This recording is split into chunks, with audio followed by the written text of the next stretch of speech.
अस्सलाम वालेकुम नाज़रीन, आप देख रहे हैं प्रोग्राम सिटी एच एन। मैं हूं आपके साथ आपकी मेज़बान रमशा कमल। सबसे पहले आज आपको बताएं कि हज़रत लाल शहबाज कलंदर का उर्स है और इसके हवाले से वज़ीर आला सिंध सैयद मुराद अली शाह साहब ने जो है वो उनके दरगाह पर हाज़िरी भी दी और फूलों की चादर चढ़ाई, दुआ की, उर्स के इंतज़ामात का जायज़ा लिया। एक बड़ी तादाद में लोग जाते हैं हज़रत लाल शहबाज कलंदर के उर्स पर, उनके मज़ार पर, और वहाँ पर लोग चादरें चढ़ाते हैं, हाज़िरी देते हैं। बहुत ज़्यादा रश होता है, तो इस हवाले से CCTV कैमरे लगाए गए हैं और जो मॉनिटरिंग है उसके लिए कंट्रोल रूम बनाया गया है कि जो भी लोग वहाँ पर आएंगे उनको मॉनिटर किया जाएगा। और वज़ीर आला सिंध ने अफसरान को हिदायत भी दी कि ज़ायरीन की सहूलियात के लिए पानी, वॉशरूम्स और दीगर जो सहूलियात हैं उनको यकीनी बनाया जाए। इसके अलावा एक और ख़बर हमने देखी, कल बड़ी अच्छी खबर सामने आई। पाकिस्तानी फिल्म जामुन का दरख्त है जिसने कांस अवार्ड जीत लिया है और शॉर्ट फिल्म ने इंसान। तो आपने देखा कि बड़ी सब्जेक्टिव मूवीज़ भी बन रही हैं पाकिस्तान में, और जब नॉमिनेशंस होती हैं तो ये मसला है कि प्रमोशन उस तरह से नहीं होती कि तो पता नहीं चलता। लेकिन बहरहाल जब सोशल मीडिया पर इस तरह से चीज़ें सामने आती हैं तो नज़र आता है कि एक डिफरेंट तरीके का काम भी पाकिस्तान में हो रहा है। और यकीनन लॉलीवुड जो है वो क्रेव कर रहा है कि आप डिफरेंट तरह की प्रोडक्शंस करें, और जो है हमें चाहिए भी, क्योंकि अब जितने भी OTP प्लेटफॉर्म्स हैं उनके ऊपर सीरीज़ आ रही हैं, शॉर्ट मूवीज़ आ रही हैं, डॉक्यूमेंट्रीज़ आ रही हैं जिन्हें लोग खासा पसंद करते हैं। तो अब हमें उस तरफ भी जो है वो तवज्जो देनी चाहिए और मज़ीद काम करना चाहिए। आगे बढ़ते हैं। बहरहाल IG सिंध रफ़त मुख्तार राजा की ज़ेर सदारत अमन अमान की सूरत हाल पर इजलास हुआ और IG सिंध ने वज़ीर आला जो है नए उनके क्राइम कंट्रोल पॉलिसी से मातहत अफसरान को आगाह किया, उनको बताया गया। इजलास में कराची पुलिस चीफ, सिंध भर के जोनल DIGs भी शामिल थे। स्ट्रीट क्राइम में कमी लाने और कच्चे में डाकुओं के खिलाफ मौसर एक्शन लिया जाए, इस हवाले से IG सिंध साहब ने कहा है। और तमाम अफसरान पुलिस स्टेशन में नफरी बढ़ाएं, बाज़ारों सड़कों पर गश्त में इजाफा करें। जो फ्लैश और पुलिस लाइट्स हैं उसके फ़रोख्त और इस्तेमाल करने वालों के खिलाफ भी एक्शन लिया जाएगा। और क्या क्या चीज़ें इस इजलास में सामने आई, अभी हम इसको डिस्कस भी करेंगे और आपको बताएंगे भी। इसके अलावा रेलवे पुलिस कराची डिवीज़न की फलाई कार्रवाई और सोने के जेवरात से भरा लाखों रुपए मालियत का बैग उसके हकीकी जो मालिक हैं उसके हवाले कर दिया गया। रेल मुसाफिर गलती से अपना बैग कराची कैंट स्टेशन पर भूल गया था, तो बैग में सोने के जेवरात थे, कपड़ों के जोड़े थे, लेडीज़ बैग्स वगैरह थे। तो वो जो हैं उसके हकीकी मालिक को ढूंढा गया, उसको ट्रेस किया गया रेलवे पुलिस की तरफ से और उसको जो भी कंसर्न बंदा था उसके हवाले कर दिया गया। तो ये बड़ी एक अच्छी चीज़ है, क्योंकि रेलवे स्टेशन पे क्योंकि बहुत ज़्यादा क्योस होता है और बहुत रश होता है, तो समझ में नहीं आ रहा होता और लोग भूल भी जाते हैं अक्सर चीज़ें, लेकिन वो उनको ढूंढना या वापस मिलना भी एक मुश्किल काम होता है। लेकिन और इतनी जिसमें पैसे वैसे पड़े हों, तो वो सोने के जेवरात पड़े हुए थे तो वो मिल गया भाई, ज़बरदस्त। गवर्नर सिंध कामरान खान टिसोरी की भी ऑडियो लीक हो गई। अब से कुछ दिनों पहले हमने कल आपको डिस्कस भी किया था कि मुस्तफ़ा कमाल साहब की ऑडियो लीक हुई थी, अब गवर्नर साहब की ऑडियो लीक हो गई जिसमें वो कह रहे हैं कि इंतखाबात में हमें वोट नहीं मिला। सिंध के वक्त गवर्नर कामरान टिसोरी की लीक ऑडियो में उन्हें कहते हुए सुना जा सकता है कि हुकूमत में शामिल हो गए तो हशर बुरा होने वाला है। इंतखाबात 2024 में हमें वोट नहीं मिला, पहले हमें 7 सीटें मिली थी, वो हमारा वोट बैंक था। वो मज़ीद ये कह रहे हैं ऑडियो में कि हमें तो PTI के साथ थे, पीपल्स पार्टी और मुस्लिम लीग नून अपोजिशन में थी, हमने PDM का साथ दिया जिसकी वजह से हमारा वोटर नाराज़ हो गया है। तो मुख्तलिफ ऑडियो लीक्स आ रही हैं और ये जैसे जैसे आ रही हैं, हम ये हुकूमत बनने से पहले तो ये तो बड़ा जो है वो क्रिटिकल हैं मामला, लेकिन बहरहाल चलें इसको भी डिस्कस करेंगे। कराची CVU के करीब जो है वो शदीद हवाई फायरिंग हुई जिसकी वीडियो सोशल मीडिया पर वायरल हुई, जिसके बाद कराची पुलिस ने कॉलेज के तलबा को हिरासत में ले लिया। और ये कॉलेज के तलबा हैं जो कि उनके पास इतनी बड़ी बड़ी गन्स आपको नज़र आ रही हैं और ये फायरिंग कर रहे हैं। तफसीलात के मुताबिक deputy inspector south Syed Asad Raza ने वाक़े का नोटिस लिया और अपने मातहत एहलकारों को फायरिंग के वाक़े में मुलविस अफराद को जो है वो पकड़ने का कहा और उनके खिलाफ सख्त कार्रवाई करने का कहा है। फुटेज से शनाख्त हो रही है, उसके बाद कुछ अफराद को हिरासत में भी लिया गया है और ये अफराद जब हिरासत में लिए गए तो पता चला कि कॉलेजेस के तालिब इल्म थे जिन्होंने बीच बैंक तकरीब का एहतमाम किया और शदीद हवाई फायरिंग की इस तकरीब को मुनक्किद करते हुए। तो ये असलहे की खुली नुमाइश हो रही है CVU पर। इसके अलावा जब हम कॉलेजेस की बात करते हैं तो हमारे सामने इंटर बोर्ड का भी सारा मामला सामने मौजूद है। जो फर्स्ट ईयर के बच्चों के साथ अभी तक उनको ग्रेस मार्क्स नहीं दिए गए, जबकि सेकेंड ईयर के इम्तिहानी फॉर्म्स उनसे मांग लिए हैं और नई तारीख के साथ जमा कराने का ऐलान भी कर दिया गया है। और ये कहा गया था कि ग्रेस मार्क्स दिए जाएंगे, उसके मामले पर दिन रात काम जारी है। नाज़िम इम्तिहानात का ऐसा कहना है और उन्होंने कहा कि दी गई जो तारीख़ है उस तक हमारी कोशिश है कि मसला हल हो जाए और हम फटाफट जो है इसको निपटाने की कोशिश करें, लेकिन बहरहाल अभी तक कुछ होता हुआ नज़र नहीं आया। उसके अलावा हम PSL मैचेस का भी जिक्र करेंगे, उसमें क्या सूरत हाल रही, और रेन प्रिकॉशंस के बारे में भी बात करेंगे क्योंकि प्रेडिक्शन है कि तेज़ और मूसलाधार बारिश होगी। इन तमाम चीज़ों का जिक्र भी होगा। अपने मेहमानों का तारुफ आपसे करवाते हैं। हमारे साथ अशरफ खान साहब मौजूद हैं, senior business reporter to the show. कैसे हैं आप अशरफ खान साहब? अस्सलाम वालेकुम। वालेकुम सलाम। कैसे हैं? ठीक हैं। और हमारे साथ जो है वो जावेद साहब भी मौजूद हैं, जावेद इकबाल साहब, सीनियर स्पोर्ट्स रिपोर्टर और इंतहाई खूबसूरत आदमी अपने आप को कहते हैं कि मुझे तो सिर्फ हेयर ब्रश करने की ज़रूरत है। अब देख ले कौन प्यारा लग रहा है। नहीं तो कितनी मेहनत हुई, कितने घंटे लगे ये बताइए? कोई घंटे नहीं लगे इस बात को, तो सब लोग गवाए, CCTV कैमरा गवाए। हाँ, और मैंने क्या किया, सिर्फ कंघी लेके सर क्या था बस। इतने झूठ पे एक ब्रेक ब्रेक के बाद हाजिर होते हैं।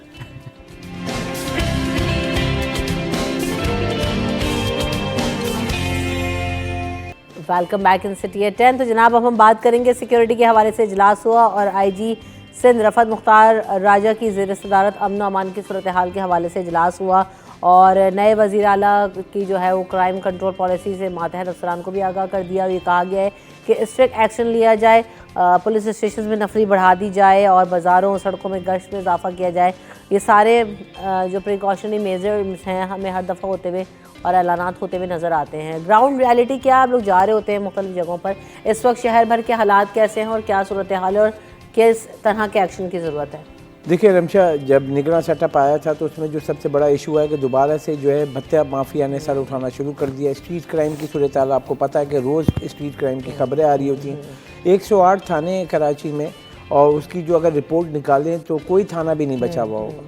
अब सिचुएशन ये है कि उसकी बुनियादी वजह जो जैसे अमन अमान के वज़ीर आला सिंध मुराद अली शाह दोबारा से एक बार फिर आ गए, वही अगर देखा जाए पुराने लोग फिर से आके बैठे हैं, वही सूरत हाल है, वही सिचुएशन है। आते ही पहला हंगामी इजलास जो है अमन अमान का किया क्योंकि पूरे सिंध में अमन अमान की सूरत हाल इंतहाई जो है कशीदा हुई भी है। अगर हम देखें स्ट्रीट क्राइम तो बिजनेसमैन हो, ताजिर हो, क्योंकि रमज़ान भी आ रहा है, अब वो उससे परेशान है कि जैसे बाज़ारों में भी लूटा जा रहा है, उसके अलावा बैंक से निकल रहे हैं उसकी शिकायतें आ रही, लूटा जा रहा है, सनतकार परेशान है, ताजिर परेशान है, आवाम परेशान है। सही। अब उसके लिए अगर ये कह रहे हैं कि ना वो तो इन्होंने कहा था कि ना CCTV कैमरे लगने थे, सेफ सिटी प्रोजेक्ट, जैसे आपने देखा होगा इस्लामाबाद, लाहौर, कितनी दफ़ा हम बात कर चुके हैं। अब यहाँ पे मेरा भी यही है सवाल, सेफ सिटी प्रोजेक्ट आप ला रहे हो, ज़बरदस्त 10,000 कैमरे लगा रहे हो, बहुत ज़बरदस्त, लेकिन ये बताएं क्विक रिस्पांस टीम, अगर आप कोई CCTV में वो बैठ के देख रहा है कोई वारदात हो रही है तो मैं क्विक रिस्पांस टीम को फ़ौरन भेजूंगा उधर, जैसे लाहौर में होता है, जैसे इस्लामाबाद में होता है। और यहाँ पे आप देखें तो यहाँ क्विक रिस्पांस अगर हम CCTV लगा दिए, क्विक रिस्पांस टीम कहाँ है? जावेद इकबाल भी बैठे हुए, उनसे पूछा, मुझे नज़र नहीं आती। मैं 15 पे मैंने कई दफ़ा फ़ोन किया है, ऑन स्क्रीन बोल रहा हूँ कि मुझे रिप्लाई, मतलब कि वो फ़ौरन से नहीं आता है। आप कहते हैं आप खड़े रहें क्राइम सीन के पास, हम आएंगे, मतलब अगर मैंने शिकायत कर दी यहाँ ये सीन हो रहा है, मैं वहाँ खड़ा रहूँ जब तक मोबाइल नहीं आया। वो आधे घंटे में आए, 35 मिनट में आए, 40 मिनट में। क्विक रिस्पांस टीम होता है आपके थाना जो इलाके का है वो फ़ौरन से वहाँ पहुँचे। अब अगर आप चले जाएं कैमरा लेके वहाँ जाके बोलें तो कहेंगे फ्यूल नहीं है, गाड़ी नहीं है, बंदे नहीं है। अब यहाँ पे VIP प्रोटोकॉल इतने हैं सबके कि थानों में बंदे नहीं होते। IG से आए थे अभी और वहाँ पे आके उन्होंने बहुत सारी चीज़ें भी बोली। उन्होंने कहा कि हमने यहाँ पे 1000 एहलकार जो हैं एक्स्ट्रा दिए हैं ताकि वो यहाँ पे थानों में जो है एहलकार कम थे तो 1000 बंदे दिए ताकि जो एहलकार वो वहाँ पे कोई रिस्पांस टीम उनसे हमें नज़र नहीं आ रहा। इस वक्त कराची का या सिंध का अगर हम देखें अमन अमान टॉप लेवल पे है क्योंकि बेरोज़गारी बढ़ी हुई है। यहाँ पे ये हो रहा है कि पहले होता था छीन के चले जाते थे, अब गन छूट मार रहे हैं, बंदे को ज़ख्मी भी कर रहे हैं, मार भी रहे हैं। उसके अलावा अगर आप देखा जाए अब कच्चे के इलाका आप देखें तो जो गुड ट्रांसपोर्टर है, हमने बार बार खबरें चलाई हैं, उसका भी नोटिस हुआ है, मतलब खुलेआम दंदनाते फिर रहे हैं क्योंकि उनको कोई हाथ डालने वाला नहीं है। और मतलब ड्राइवर को अगवा कर रहे हैं, उसकी तनख्वाह क्या होगी आप बताएं ना? एक ड्राइवर, ट्रक ड्राइवर की क्या तनख्वाह होगी? 20 लाख रुपए, 50 लाख रुपए उससे वो मांग रहे हैं तावान। अब ये असले की नुमाइश और जो है ना वो भी कह देते हैं कि इसकी कानूनी फ़रोग, गैर कानूनी के तौर पे जो फ़रोग किया जाता है उस हवाले से भी जो लोग सहूलतकार हैं वो नेटवर्क है और ये नेक्सस ही है ना, पूरा एक्सपोज किया जाएगा जावेद इकबाल साहब। लेकिन ये बातें तो होती हैं, अभी हमने कल ही देख लिया, कल ये इजलास हुआ है और कल ही CVU का वाक़या भी हमारे सामने आ गया कि उसमें किस तरह कॉलेज स्टूडेंट्स, और चलें आपके पास कोई गन्स हो यार, उनके पास कितना चाहे वो वेल इक्विप्ड असला है, जो कितने असल में नजर आ मुझे रहा तो है, उन गन्स के नाम भी नहीं पता है। जो पिछले कई सालों से हम देख रहे हैं कि कानून गरीब के लिए, कमज़ोर के लिए अलग, अमीर के लिए, ताकतवर के लिए अलग कानून है। तो अब जो लोगों ने कल असले की नुमाइश की, खुलेआम फायरिंग की सीवी पे, क्या उनको निशाने इबरत नहीं बनाना चाहिए? कि कैसे आपकी इतनी हिम्मत हुई? वीडियो में कि शक्लें आप नजर फायरिंग आ कर रही हैं, आप उनको पकड़ सकते हैं, वो डबल केबिन की गाड़ियों में आ रहे हैं। अच्छा मैं एक बात बताऊँ, अक्सर मैं ये मेरी पर्सनल ऑब्जर्वेशन ये है, जो अक्सर डबल केबिन की गाड़ियों में घूमते हैं वो खुद को फ़िरौन समझते हैं, दूसरों को कीड़े मकोड़े समझते हैं। जी बिल्कुल, ये मैं उनके अंदर फ़िरौनियत इतनी आती है, मक्कारी और गुरूर, तकब्बुर उनमें, क्योंकि वो समझते हैं कि मैं सबसे ऊंची गाड़ी पे जा रहा हूँ, सबसे महंगी, और वो गाड़ी है जो बहुत पावरफुल होगी। कोई इसको रोकते हुए, ट्रैफिक पुलिस वाले भी उसको रोकते हुए काफ़ी बार सोचते हैं कि रोके नहीं रोकें, भले वो काम सही कर रहा है, गलत वो ट्रैफिक की सिग्नल तोड़ दे या थोड़ा आगे बढ़ जाए, उसको उनकी हिम्मत नहीं होती, क्योंकि उनको डर होता है कहीं इसमें कोई खलीफा ना निकल आए जो हमारे लिए जॉब की मुश्किल पड़ जाए, हमें खिंचाई हो जाए, लाइन हाजिर हो जाए कि क्यों रोका हमारी गाड़ी को। इस बात पे भी उनकी खिंचाई हो सकती है। तो वो बेचारे ट्रैफिक पुलिस कार पुलिस वाले भी कभी कभी बहुत मजबूर होते हैं। वो इतने उनको पता है कि कुछ नहीं होना इन गाड़ियों वालों का। और देखें कल अगर किसी ने इस तरह खुलेआम फायरिंग की, पूरी वीडियो वायरल हुई, हर जगह सारे चैनल पे चल रही है, सोशल मीडिया पे चल रही है, तो इनको निशाने इबरत बनाना चाहिए ना कि कैसे आप ये करें। उनकी गाड़ियाँ जब्त होनी चाहिए कि आप इन गाड़ियों पे फिर के फायरिंग कर रहे हैं और खौफ व हरास फैला रहे हैं लोगों में। अभी ये जो अशरफ भाई बात करें सेफ सिटी प्रोजेक्ट, अभी यहाँ तो किसी सेफ सिटी की प्रोजेक्ट की जरूरत नहीं, क्योंकि यहाँ तो आपको सामने सारे चेहरे नजर आ रहे हैं। जहाँ पर जिस चीज़ की जरूरत नहीं भी होती वहाँ पे उसको बेस बना लेते हैं, हमें कैफरे किरदार तक पहुँचाएं और सामने लेकर आए। बिल्कुल सही कह रहे हैं। और ये अदालतों में भी चले जाएगा तो इतना लंबा कर देंगे कि भूल ही जाएंगे। हज़रत अली का कौल है ना, कोई भी मुआशरा कुफ्र के साथ तो चल सकता है लेकिन नाइंसाफ़ी के साथ नहीं चल सकता। आप नाइंसाफ़ी करते हैं, दो तरफ का आपका कानून है, एक गरीब के लिए अलग, कमज़ोर के लिए, अमीर के लिए अलग। तो ये इनको ख़त्म करना पड़ेगा। इस कानून सबके लिए एक होना चाहिए, ना कि कोई छोटी चोरी करे तो पकड़ लें, बड़ी बदमाशी करे तो उसको छोड़ दें। तो ये देखना पड़ेगा हमारे जो मुक़्तदरा हुक्काम है कि ये ऐसा ना करें। वो निशाने इबरत बनाएं, भले वो अमीर हो गरीब हो, सबको एक नज़र से देखें। कानून दो नहीं होने चाहिए। और ज़रा पुलिस को भी इस हवाले से ना सख्ती करनी चाहिए कि भाई कानून सबके लिए बराबर है और इम्प्लीमेंटेशन अपने ऑफिसर्स को भी दें। लेकिन वही वाली बात है, यहाँ तो जॉब्स के ही लाले पड़ जाते हैं। तो ये सिस्टम को थोड़ा सा बेहतर करने के लिए अब सबको सामने आना चाहिए और नई हुकूमत की भी ये मेरे ख्याल से टॉप प्रायोरिटी होनी चाहिए कि सिस्टम शुड प्रिवेल और उसको प्रॉपर खुद भी फॉलो करना शुरू करेंगे। जब खुद सिग्नल्स पे खड़े नहीं होते तो कौन जाए ना, वो वीआईपी प्रोटोकॉल से नहीं निकलते तो आवाम कैसे फॉलो करेगी। अच्छा, एक और चीज़ हमें नज़र आई, पुलिस की हम बात करें तो रेलवे पुलिस ने कल बड़ी अच्छी कार्रवाई की है और वो बड़ा जेवरात से और पैसों से भरा हुआ बैग था वो मिला, कपड़े भी थे, जेवरात भी थे और वो जो भी मालिक था उसके हवाले कर दिया गया। तो ये भी एक अच्छा साइन नज़र आ रहा है। जहाँ हम तनकीद करते हैं वहाँ जो अच्छी चीज़ें उसको भी दिखाना चाहिए। मतलब देखा जाए इस माशरे में हर कोई अच्छा भी है, बुरा भी, एक नेक इंसान थे ये। और जो मतलब आप सोचें कि वो किसी की बेटी हो सकती है, किसी की बहू हो सकती है, उसके जेवरात होंगे, लेकिन वो नेक इंसान को मिला, अल्लाह ताला ने उसकी दिल में नेकी डाली। तो अगर वो ले जाता तो किसी को पता भी नहीं चलता। माशाल्लाह से जैसे सीसीटीवी हमारे लगे में वो ढूंढता रहता, लेकिन उसको मिला है तो उसको एक इनामात से उनको, जैसे जो रेलवे है, रेलवे पुलिस, उसको इनामात देने चाहिए। यकीनी तौर पे वो जो उन लोगों ने दुआएं दी होंगी जिनके होंगे ये। लेकिन जो सिचुएशन आपने बताया जैसे कि मुसाफिर होते हैं, क्योंकि पता नहीं आप कहीं भी जाएं ऐसा लगता है कि पता नहीं क्या करना है पाकिस्तानियों को, हर कोई जल्दी में। अब वो मतलब कि कोई चीज़ प्लान करके चलना चाहिए। मतलब आप एयरपोर्ट गए हैं या रेलवे स्टेशन गए हैं, एंड टाइम पे जब ट्रेन चली उस वक्त पहुंचते हैं, देखा होगा आपने ज़्यादातर। मतलब प्लान करके चलना चाहिए। और यहाँ पे अगर ये गलती हुई और नेक इंसान ने किया तो उसको हमें प्रमोट करना चाहिए ताकि लोगों के दिल में रहम आए। जैसे अभी हमने वो भी देखा कि अभी एक वाक़या जो पेश आया लाहौर में, चिरा में, वो खातून एसपी ने जो बताया है खातून को, तो वो काफ़ी ज़्यादा प्रमोट हुआ और लोगों ने उसको पसंद भी किया, काफ़ी अप्रिसिएशन मिली। अच्छा काम करेंगे तो लोग तारीफ करेंगे। अब देखें शहरबानो एएसपी जी बिल्कुल ऐसे ही चिरा की लाहौर की, तो वो इतने दिलेरी से उन्होंने इतना ज़बरदस्त काम किया कि उनकी अपनी जान भी ख़तरे में थी कि लोग जो एक मॉब होता है वो उसको कंट्रोल करना उन पे हमला भी कर सकता था। खातून तो थी जो मुतासरा थी खातून, लेकिन इन्होंने जिस तरह उनको निकाला, ये बहुत बड़ी हिम्मत की बात है। तो ऐसी लोग को हमें ऑब्लाइज करना चाहिए, उनको उनके काम को सराहना चाहिए और उनकी तारीफ खुले दिल से करनी चाहिए, ना कि कंजूसी करनी चाहिए उनकी तारीफ करने में। फौरी तौर पे बुला लेना, वजीर आला साहब बुला लें, कोई गवर्नर साहब बुला लें, कोई ने बुलाया ना, मतलब वो मतलब सर पे हाथ रखा हो, यानी कि आर्मी चीफ ने फौरन से उसको प्रमोट किया, मतलब कि बहुत ज़बरदस्त है। और ये देखा जाए ना ऐसी नहीं, उसको तो हो गया, वो एएसपी वाला मामला तो हो गया, वो तो बहुत चला और सारे हमने टीवी चैनल्स पे भी देखा, शोज़ में भी देखा, सब कुछ होगा। मैं ये रेलवे की बात कर रही हूँ, रेलवे का अच्छी चीज़ है। मतलब आप भी देखें रेलवे स्टेशन पे हम सभी जाते हैं, हमने देखा ही है कैंट पे क्या सूरत हाल है। अच्छा, और इसमें वहाँ तो आपको अपनी रखी हुई चीज़ भी मिल जाए तो बड़ी बात है, किसी और का बैग मिलना देना। दुनिया भर में जो तरक्की याफ्ता ममालिक हैं उनमें होता है कि इनमें हर रेलवे स्टेशन पे एक लॉस्ट एंड फाउंड ऑफिस होता है, जो तलाश गुमशुदा, आपकी कोई चीज़ गुम हो जाए या आपको कोई मिल जाए तो आप वहाँ जमा करा देते हैं। मैं जापान में रहा हूँ तो 4-5 साल, तो 2 बार मोबाइल मेरा वहाँ सीट पे रह गया और वो मुझे मिल गया। आखिरी स्टेशन में मैं गया, उन्होंने आप आखिरी स्टेशन में जब ट्रेन रुकती तो मिल गया। तो ये हमारे यहाँ भी अगर लॉस्ट एंड फाउंड ऑफिस कायम कर दें तो बेस्ट होगा। अच्छा, फिर आपको बताऊँ इंडिया में जो हमारे पड़ोस में ही मुल्क है, वहाँ भी आप जब ट्रेन में सफ़र करते हैं तो आपको अगर अपना बैग वहीं स्टेशन पे रखना, तो ये भी एक जगह होती है, स्टेशन पे रख दें, भले 2-4 घंटे 8 घंटे घूम के शहर में वापस आ जाएं, फिर अपना बैग ले जाएं, तो वो उसका एक थोड़ी सी रकम देनी होती है उनको किराया, और वो एक उनका ऑफिस बना हुआ है। तो हमारे यहाँ भी इस तरह की चीज़ें कायम हो सकती हैं अगर रेलवे के अफसरान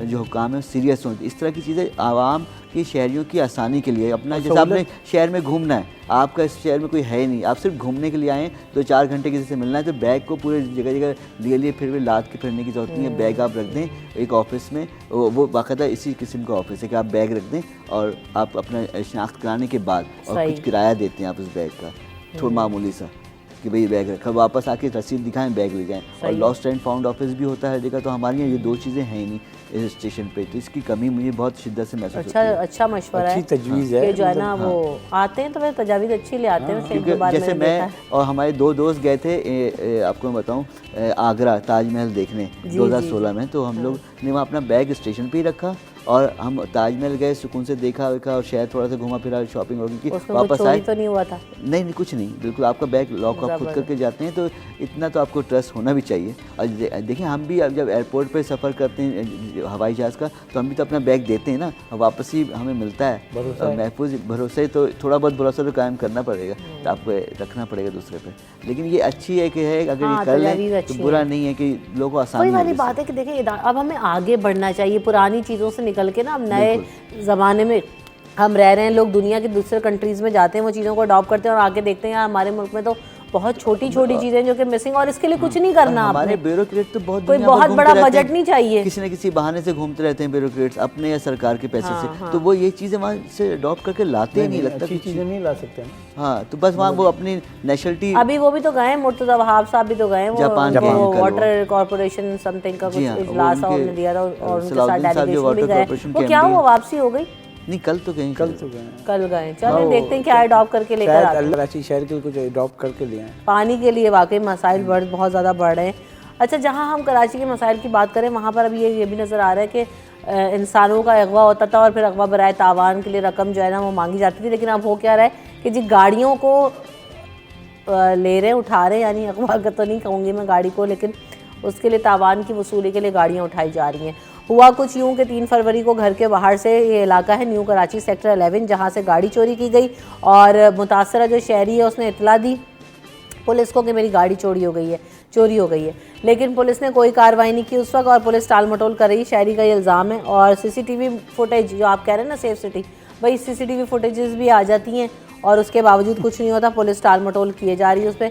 फिर 2 रोज़ कब्ल एक मोबाइल नंबर से कॉल आई, शहरी ने बताया और गाड़ी का नंबर बताया गया कि ये गाड़ी तुम्हारी हमारे पास है, तुम 5 लाख रुपए ले आओ और ये अपनी गाड़ी ले जाओ।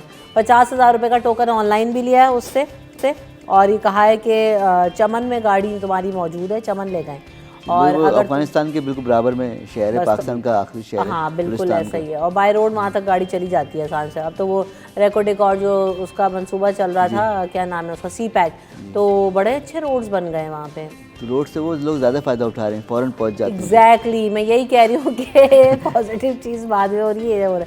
लेकिन हाँ, जाना हुआ मेरा, रोड वगैरह अच्छे हो गए, इंफ्रास्ट्रक्चर डेवलपमेंट बहुत बेहतर हो गई है, लेकिन बात यह है कि आप उसको किस चीज़ के लिए इस्तेमाल, हमारी टेक्नोलॉजी यानी किस काम में इस्तेमाल हो रही है। ऑनलाइन 50,000 भी ले लिए, सारे काम, तावान की वसूली भी हो रही, सारे काम हो रहे, मनफी काम तेजी से जा रही है। मुझे तो अब लग रहा है थोड़े दिनों में वो टाइम आने वाला है, फकीर को अब 10 रुपए व 20 रुपए तो लेता नहीं है, वो कहेगा ऑनलाइन इजी पैसा। वो शायद ATM की मशीन लेके बैठे हुए छोटे वाले, आपके पैसे ATM कार्ड दें, आपके पैसे 100 रुपये स्वैप कर ले, होने वाला है। सही कह रहे हैं। नहीं मतलब ये फिर आता लेकिन ये गाड़ियों का भी अब इस तरह से उठाई जा रही है, बताएं। नहीं, वो नई चीज़ें जो हैं दरियाफ्त हो रही हैं, और कराची में तो आप देखें कि हर चीज़ है। आपने शॉर्ट टर्म किडनैपिंग देखी लोगों की, आपने किडनैपिंग देखी, आपने अब ये गाड़ियों का एक नया सिलसिला और है। पुलिस का एटीट्यूड आप देखिए, सीसीटीवी मौजूद है, टाल मटोल कर रहे हैं, कोई पूछ नहीं रहे, गाड़ी चोरी हो गई किसी की, कोई पूछने वाला देखें पुलिस का जो काम है, अगर हम बताने लगे यहाँ पे, उनको पता है क्या काम है। थानों में है कि आवाम की सहूलत देनी है, आवाम को मदद करनी है। लेकिन आप जाएं, अगर कोई गरीब आदमी चला जाए थाने तो उसकी ज़िंदगी आज़ाब हो जाएगी। हमने आईजी सिंध को भी यहाँ पे कहा था, आए थे वो एसोसिएशन में, उनको कहा कि आप हमारे साथ सादे कपड़ों में आम बंदा बन के हमारे साथ चलें थाने, चल के देखें क्या होता है। आप एक बंदा आम आदमी जिसके साथ परेशानी है या कुछ हो गया है, कोई वारदात हो गई, एफआईआर कटाने जाए, एंट्री करा लेगा वो आसानी से? नहीं करा सकता। मतलब आपका जो सिस्टम है नीचे से जो शुरू होता है, जो थाने में इंटर हुए वहाँ से लेकर ऊपर तक जाएँ, तो मतलब आपको हर जगह पैसे देने हैं। मुझे हर इदारों में देखें आप। मुझे तो ऐसा लगता है ना, जैसे बार बार मैं पोस्ट भी लगाता रहता हूँ अक्सर फेसबुक पे, कि सिर्फ 99% बदनवान एहलकारों की वजह से पूरा महकमा बदनाम हो रहा है। सिर्फ 99%। मतलब ये जो सिस्टम है ना, मतलब हमें ये सिस्टम सहूलत के लिए देना है।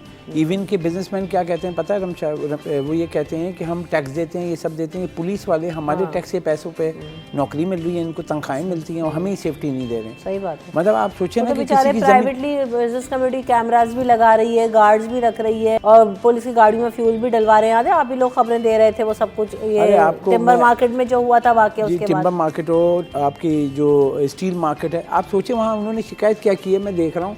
वो कह रहे हैं कि हमारा इंडस्ट्रियलिस्ट कह रहे हैं मेरा खाली प्लॉट है, वहाँ पे जो है कब्ज़ा हो गया। तो आईजी साहब कह रहे हैं कि देखें उसकी ये वाली टीम है, ये टीम है, हम मतलब कि किसी के अगर वो है उस पर हम कुछ नहीं कर सकते। मतलब मैं कहाँ जाऊँ, मुझे बताया ना, अगर मेरी ज़मीन है वहाँ पे कब्ज़ा हो रहा है, मैं किसको बोलूँगा? मतलब कोई इदारा तो बता देना, किसको बोलूँ?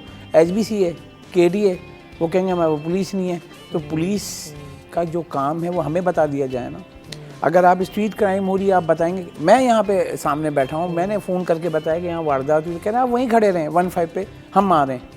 आप चले गए, अब गोली लगने का इंतजार करूँ? मतलब मैं वहाँ खड़ा रहा हूँ, कहने वो आ रहे हैं भाई, मैं खड़ा रहा हूँ वहाँ पे, वो आ रहे हैं, वारदात से हिलूँ नहीं। मतलब जो चीज़ें हमें ईजी और सिंपल करना चाहिए, हुआ सीसीटीवी है या वहाँ के लोगों से आप पूछें, और उल्टा आके मुझसे ही पूछें, जैसे मैंने खुद अपनी चीज़ें छिनवाई। ईजी सिंपल रखना चाहिए। किसी के साथ कोई वारदात कुछ भी हुआ है, पुलिस का काम है उसकी मदद करना। नहीं, अब सवाल ये सीसीटीवी होना चाहिए, लग गए, अब सीसीटीवी फुटेज भी दे रहा है भाई, वो तो शहरी कह रहे हैं कि हमारे पास है, उसके बाद भी आप मदद नहीं कर रहे। तो ये इन सीसीटीवी फुटेजेस का भी क्या होता है? हम इतनी खबरें चलाते हैं। जावेद साहब से पूछेंगे आफ्टर दिस ब्रेक।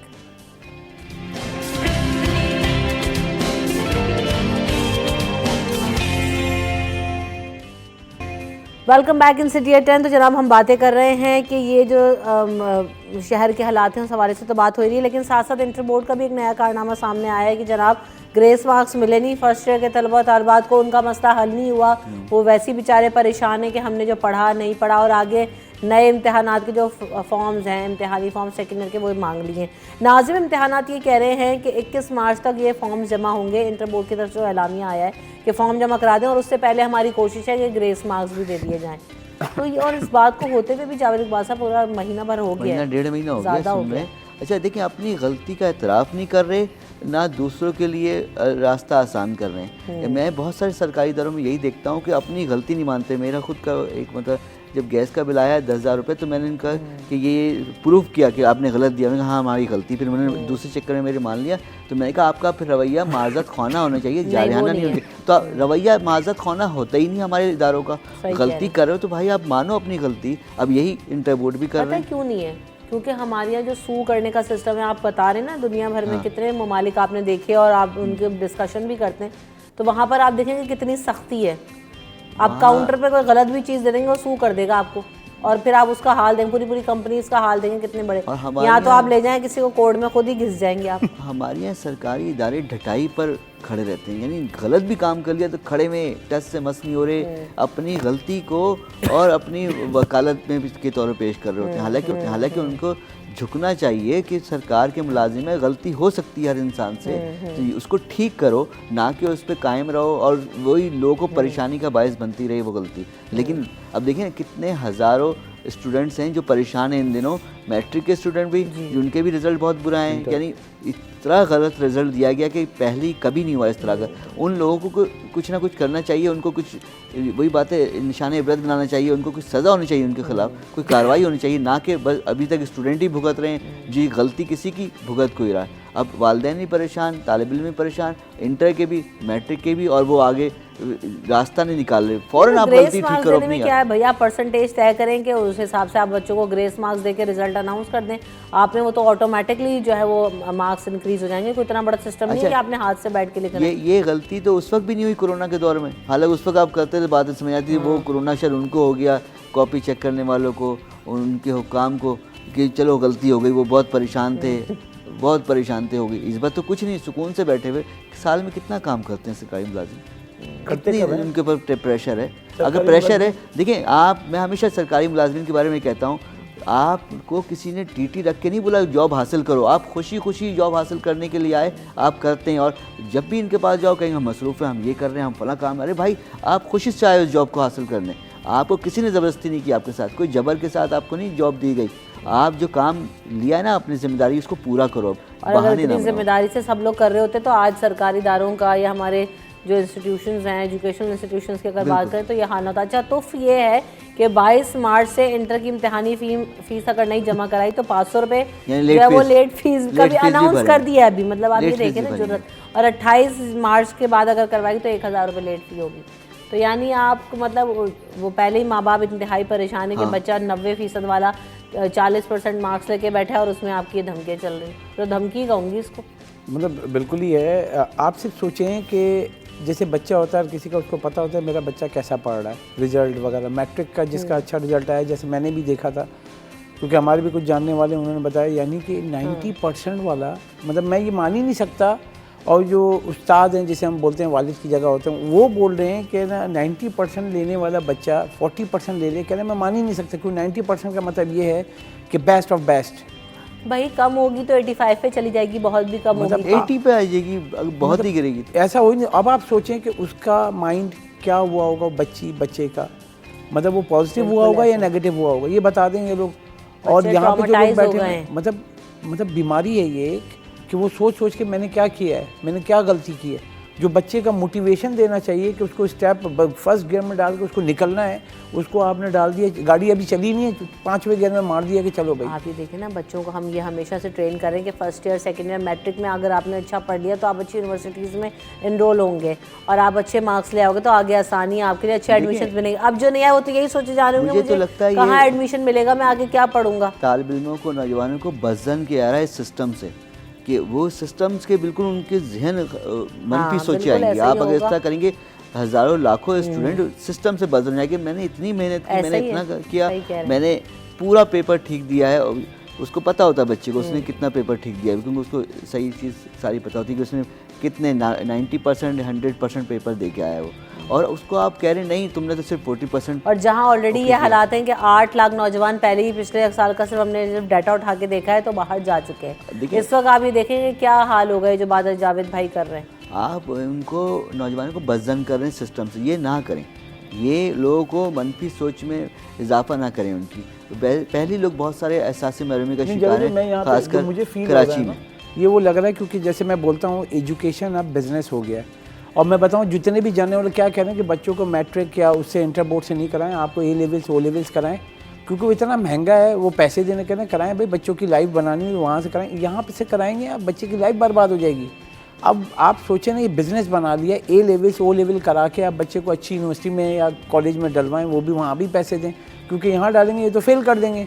अब वहाँ पे सारा ऑनलाइन है, बहुत इजी हो गया है, पता है आपको। अब ऑनलाइन ए लेवल ओ लेवल में ऑनलाइन आपको लाइव पेपर देने होते हैं, रजिस्ट्रेशन ठीक है, होती रजिस्ट्रेशन होगी सारा। मेरे बेटे ने अभी पेपर दिया, ठीक है, NED का। अब वो एंट्री टेस्ट था, आप यकीन करें ऑनलाइन दिया है, कोई उसको मतलब वो बैठा है वहाँ पे उस सिस्टम में, आपको सारा उसको जो और शॉर्ट आंसर्स जिसे कहते हैं वो दिया, वहीं पे आपको आ जाता है रिजल्ट का आपका कितना है, 80% आया, 85%। मतलब है ना सिस्टम, ऐसा नहीं है कि इस मुल्क में सिस्टम नहीं है, सिस्टम है। हम सिस्टम को अडॉप्ट नहीं करना चाहते। आप इतना बाबा आज़म पे आप सिस्टम चला रहे हो, मतलब बच्चे का वो ले रहे हो, लिखते जाओ। मतलब आप बुकें भरवाने के बाद या तो बुक मत छापो, बच्चों को बोल दो बुक लिख दें। आप इजी करते हैं ताकि बंदा स्टेप, दुनिया में जो चल रहा है ना, इजी स्कूलिंग सिस्टम हो गया है ऑनलाइन। जब से कोविड आया दुनिया चेंज हो गई है। अच्छा, एक और चीज़ मैंने देखी है कि कोविड तो आया, वो तो हमने चीज़ें ऑनलाइन होती थी, लेकिन अगर हम स्टडी पैटर्न्स की बात करें तो वो भी बहुत चेंज होता है। उसकी वजह क्या है? ये सब कुछ चेंज हुआ गूगल के आने के बाद। अब अगर आप एक बच्चे को बैठ के कह रहे हैं कि आप वो जो हमारे उर्दू के आते थे मीर तकी मीर के जवाब, मुझे तो बहुत खलते थे भाई कि मुझे मीर तकी मीर को पढ़ना है तो मैं पढ़ लूँगी, और मुझे इसको रट्टा लगाने की क्या ज़रूरत है कि मीर तकी मीर मीर दर्द को मैं याद करूँ। या जी पाकिस्तान स्टडीज़ के सवाल आप हमें बोल रहे हैं कि 3 सफ़ों का अगर आपने जवाब नहीं दिया तो आपको कुछ नहीं आता, आपके बारे में मुताल्ला पाकिस्तान है ही नहीं आपको। तो भाई मुझे हमेशा से ये समझ नहीं आता था कि ये छापना क्यों है। अब बात वही है कि अगर आप एक सवाल के बदले में चाहते हैं कि 3 सफ़े लिखो, तो अब वो दौड़ नहीं है। अब आपको 3 सफ़े क्या 2 मिनट में गूगल सब कुछ निकाल के देता है और आपके असाइनमेंट्स है। तो आप उस एरा में जहां आपको रटने की ज़रूरत ही नहीं है, आपका कॉन्सेप्चुअल एग्जाम होना चाहिए, और दुनिया वो चली गई है। हम अभी तक ये चाह रहे हैं कि 3-4 सफ़े जब तक नहीं होंगे जी अब हमारा पेपर नहीं होगा। ए लेवल ओ लेवल में सिस्टम यही होता है कि आप अपना कॉन्सेप्ट लिखें, छापे नहीं।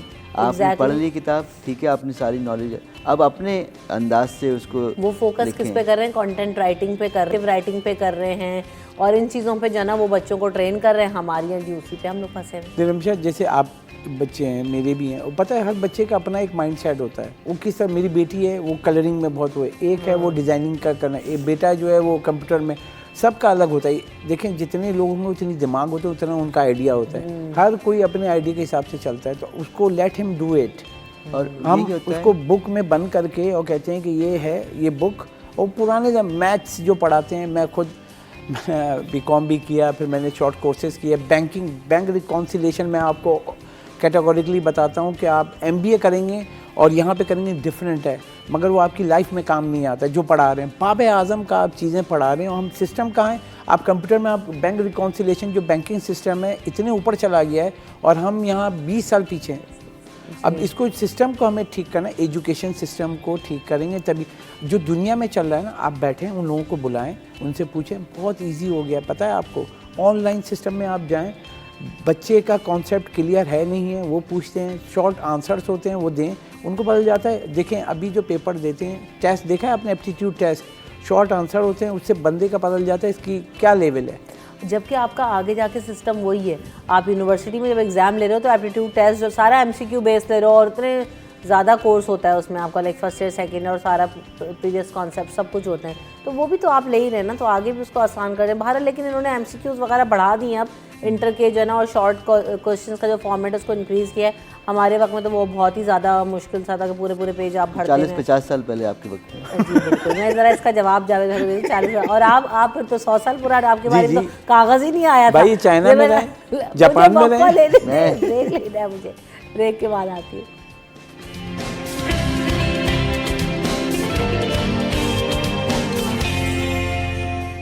Welcome back in city at 10। तो जनाब बात कर लेते हैं कुछ PSL की भी। क्या हुआ? कराची एक तो हार जाती है और इतनी बुरी परफॉर्मेंसेस दे रहे हैं। इस PSL 9 में भी दोनों मैचेस हार चुकी है। क्या करना है कराची ने? कभी जीतना है कि नहीं जीतना? अभी फिर भी लाहौर से काफ़ी दूर है। लाहौर के नक्शे, लाहौर को आपको पता है कितना बुरा हाल हुआ है। 6 मैच खेले, 6 हार गए, और इवेंट से अमली तौर पर बाहर हो गए। रस्मी तौर पर खेलेंगे 6 मैच खेले, 6 यानी फाइनल की दौड़ से बाहर हो गए। अच्छा, अब तक जो है मुल्तान सुल्तान ने 5 में से 6 मैच जीते हैं, सबसे अच्छी पोजीशन उनकी जा रही है। आज फिर कोयटा कराची का मैच है नेक्स्ट डे में, तो कोयटा ने 4 में से 3 मैच जीते हुए, कराची ने 4 में से 2 मैच जीते हुए। तो और मुल्तान सुल्तान ने जो है टॉप पर है। इस्लामाबाद यूनाइटेड ने जो है एक दूसरी कामयाबी हासिल हुई कल 5 मैचों में बाद। तो इवेंट में एक टीम फारिग हो गई, बाकी एक टीम और होगी, फिर प्ले ऑफ का जो दौड़ शुरू होगी, तो उसमें असल पता चलेगा कि कहाँ। अच्छा, क्राउड क्यों नजर नहीं आ रहा क्राउड की कराची में? क्या वजह है उसकी?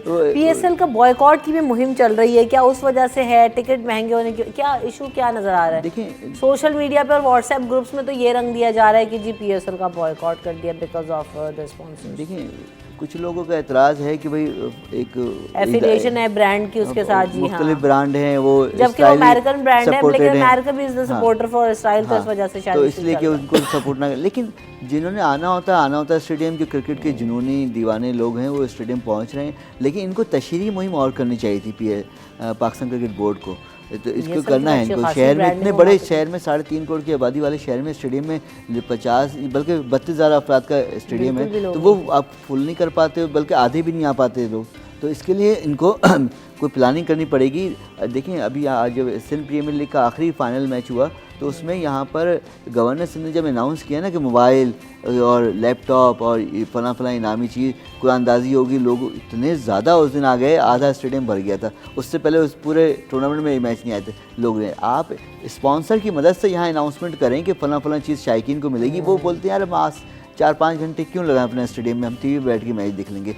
शहर में असल में ये मसरूफ़ शहर है, यहाँ इतने लोग फारिग नहीं, इतने शायद छोटे शहर में हो, यहाँ सब कोई बिज़नेस करने आते हैं, मजदूरी करने आते हैं, काम काज के लिए आते हैं। उनका फोकस ज़्यादातर वैसे काम काज ही होता है, रोटी रोज़ी कमाना, तो उनकी पहली प्रायोरिटी वो होती है। अगर उनको स्टेडियम में कोई अट्रैक्शन मिलेगी तो शायद वो रुख करेंगे, वरना तो वो कई ख़ास मैच के लिए फिर स्टेडियम आएंगे। जैसे अगर कराची किंग्स या लाहौर का मैच है तो उसमें ज़्यादा लोग होंगे यकीनन। हालांकि लाहौर के लिए वो मैच अब इतना अहम नहीं होगा, कराची किंग्स के लिए ज़रूर अहम होगा। तो वो पीसीबी को और पाकिस्तान सुपर लीग की इंतज़ामिया को सोचना पड़ेगा कि किस तरह अट्रैक्शन लाएं कि शायकीन इंट्रैक्शन हो उनका स्टेडियम में। वो आना ज़रूरी समझे कि यार चलो कुछ नहीं है, मैच देखेंगे, छोटे मोटे प्राइस में टिकट खरीदेंगे तो उनको कुछ इनाम मिल सकता है, लैपटॉप हो या मोबाइल हो या बाइक हो। इस तरह आप अनाउंसमेंट करें, स्पॉन्सर की मदद से कर दें। स्पॉन्सर बहुत सारे तैयार रहते हैं ऐसी चीज़ों के लिए, आप उनको रुजू तो करें, उनसे बात तो करें। अभी भी कोई वक्त नहीं गुजरा, अभी कराची में 10 मैच बाकी हैं, 11 मैच होने, फाइनल भी यहाँ पे होना है 18 मार्च को। तो बहुत सारी चीज़ें बाकी हैं, प्लानिंग के लिए वक्त है। अभी 9 मार्च से जब मैच शुरू होंगे तो फिर यहाँ रमज़ान में ज़्यादातर मैच, फिर आखिरी 8-9 मैच यहीं पर हैं सारे। वही जैसे इंसेंटिव कह रहे हैं, मगर एक चीज़ देखें, अब मतलब मैं कल जब जा रहा था, मैच हो रहा था उस वक्त, गुलशन में हूँ तो मैं स्टेडियम के सामने से गया तो एक तरफ की रोड देखें, वो पैदल आ रहे थे, और कहाँ से सिविक सेंटर से वो रोड भी बंद है, वहाँ से पैदल, मतलब कोई सर्विस देखें। आपने ऐलान कर दिया, सिक्योरिटी ज़बरदस्त, सब कुछ अच्छी बात है, लेकिन जो एक शायकीन आ रहे हैं, अब वो वहाँ से सिविक सेंटर से, मतलब वो वहाँ से पैदल आ रहा है, स्टेडियम एक कोने पे, आपको पता हो सिविक सेंटर से उस कोने पे, वहाँ से पैदल आ रहे हैं। अगर उधर पार्किंग करने आ रहे हैं तो आगा खान से पूरा घूम कर वो आएगा, और ट्रैफिक का उसमें तो वो बाइक भी वहाँ खड़ी करें, तो यहाँ पे शिकायतें बहुत आती हैं। जावेद इकबाल ने भी कवर किया था कि गाड़ियाँ गायब हो गई, मोटरसाइकिल गायब हो गई, बैटरी चोरी हो गई। अब वो लोगों को ईजी एक्सेस देना, हम सिक्योरिटी मानते हैं, ठीक है सिक्योरिटी आप दें, पूरा शहर आप बंद कर दें, लेकिन वहाँ पे जो बंदे जा रहे हैं उनके जाने के लिए जो शटल सर्विस है, जो अनाउंस होता है, वो भी तो देखें चल रही नहीं चली। आप सोचें रमशा, सिविक सेंटर से पैदल शायकीन जो हैं, लड़के ये सब, आप इतनी दूर पैदल कौन जाएगा? अच्छा मैं एक बात बताऊँ, कुछ दुनिया लोगों भर का में वैसे ऐसे ही होता है, नहीं, पैदल लोग चलते हैं, करीब नहीं होता कि नहीं, आप जो है ना बात स्टेडियम ठीक के है। बाहर मैं और आपको बिल्कुल बताऊं, आपको पार्किंग मिल मैं जाए, आपको लोग पैदल चल के ही आ रहे अपना होते हैं। तजुर्बा आपको शेयर करूँ। 2003 की बात है, योकोहामा में रियल मैड्रिड और FC टोक्यो का फुटबॉल मैच था। 60,000 लोग मैच देखने आए, और जो स्टेशन था ना उसका करीबी स्टेशन, वहाँ से कोई 20 मिनट के फासले पर था, और 60,000 लोग जब मैच के बाद निकले हैं ना, तो वो जगह जगह रुकते थे, लेकिन उनके अंदर दरमियान में 1-1 फीट का फासला होता था। वो हुजूम था, लेकिन वो बिल्कुल बेहंगम हुजूम नहीं था, बड़े डिसिप्लिन तरीके से चलते थे, और 20 मिनट पैदल चल के स्टेशन पहुँचते थे, बारी बारी अपना इंतजार करते, कहीं कहीं रुक जाते थे, तो फिर भी एक दूसरे के करीब नहीं आ रहे थे, 1-1 फीट का फासला ज़रूर रखते थे। तो हमारे यहाँ असल में पैदल चलने का रुझान कम है। अब मैं कई बार खुद हसन स्क्वायर से पैदल आता रहा हूँ स्टेडियम, वहाँ से मैं कब आगे बाइक ले जाना या कोई भी आपको सवारी मुश्किल हो जाएगी, तो एक पैदल चलने का खुद दिल नहीं चाहता हमारा। हम लोग सब चाहते हैं बिल्कुल गेट पे उतरें, बहुत ये आदत खराब है हमारी। दुनिया भर में इसी तरह होता है कि कोई भी आपको स्टेडियम के गेट पे लाके पार्किंग नहीं करने देता, आपको पैदल चल के जाना पड़ता है। बाहर यहाँ पे ब्रेक ले लेते हैं, ब्रेक के बाद हाजिर होंगे। Thank you so much for coming on the show.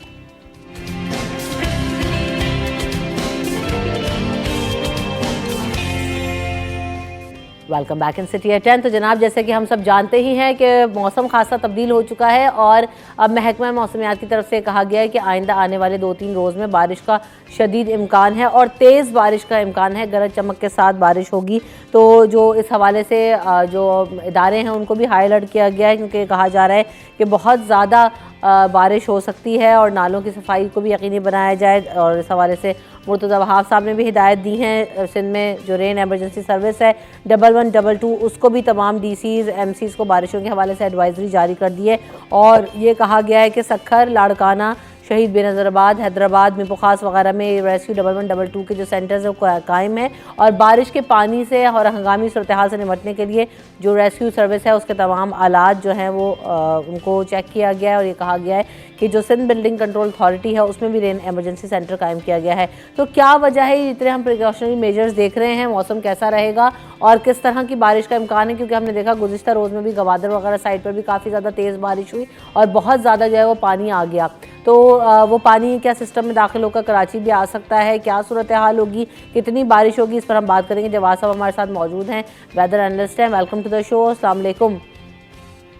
जी वालेकुम अस्सलाम। कैसे हैं आप? और ये बताइएगा कि मौसम के कहा जा रहा है कि बारिश बहुत ज़्यादा तेज़ होगी और गरज चमक के साथ हो सकती है। पिछले दिनों हमने देखा कि बहुत तेज़ हवाएं चल रही थी, तूफ़ानी हवाएं चल रही थी, तो क्या कोई तूफ़ान वगैरह की तो पेशगोई नहीं है?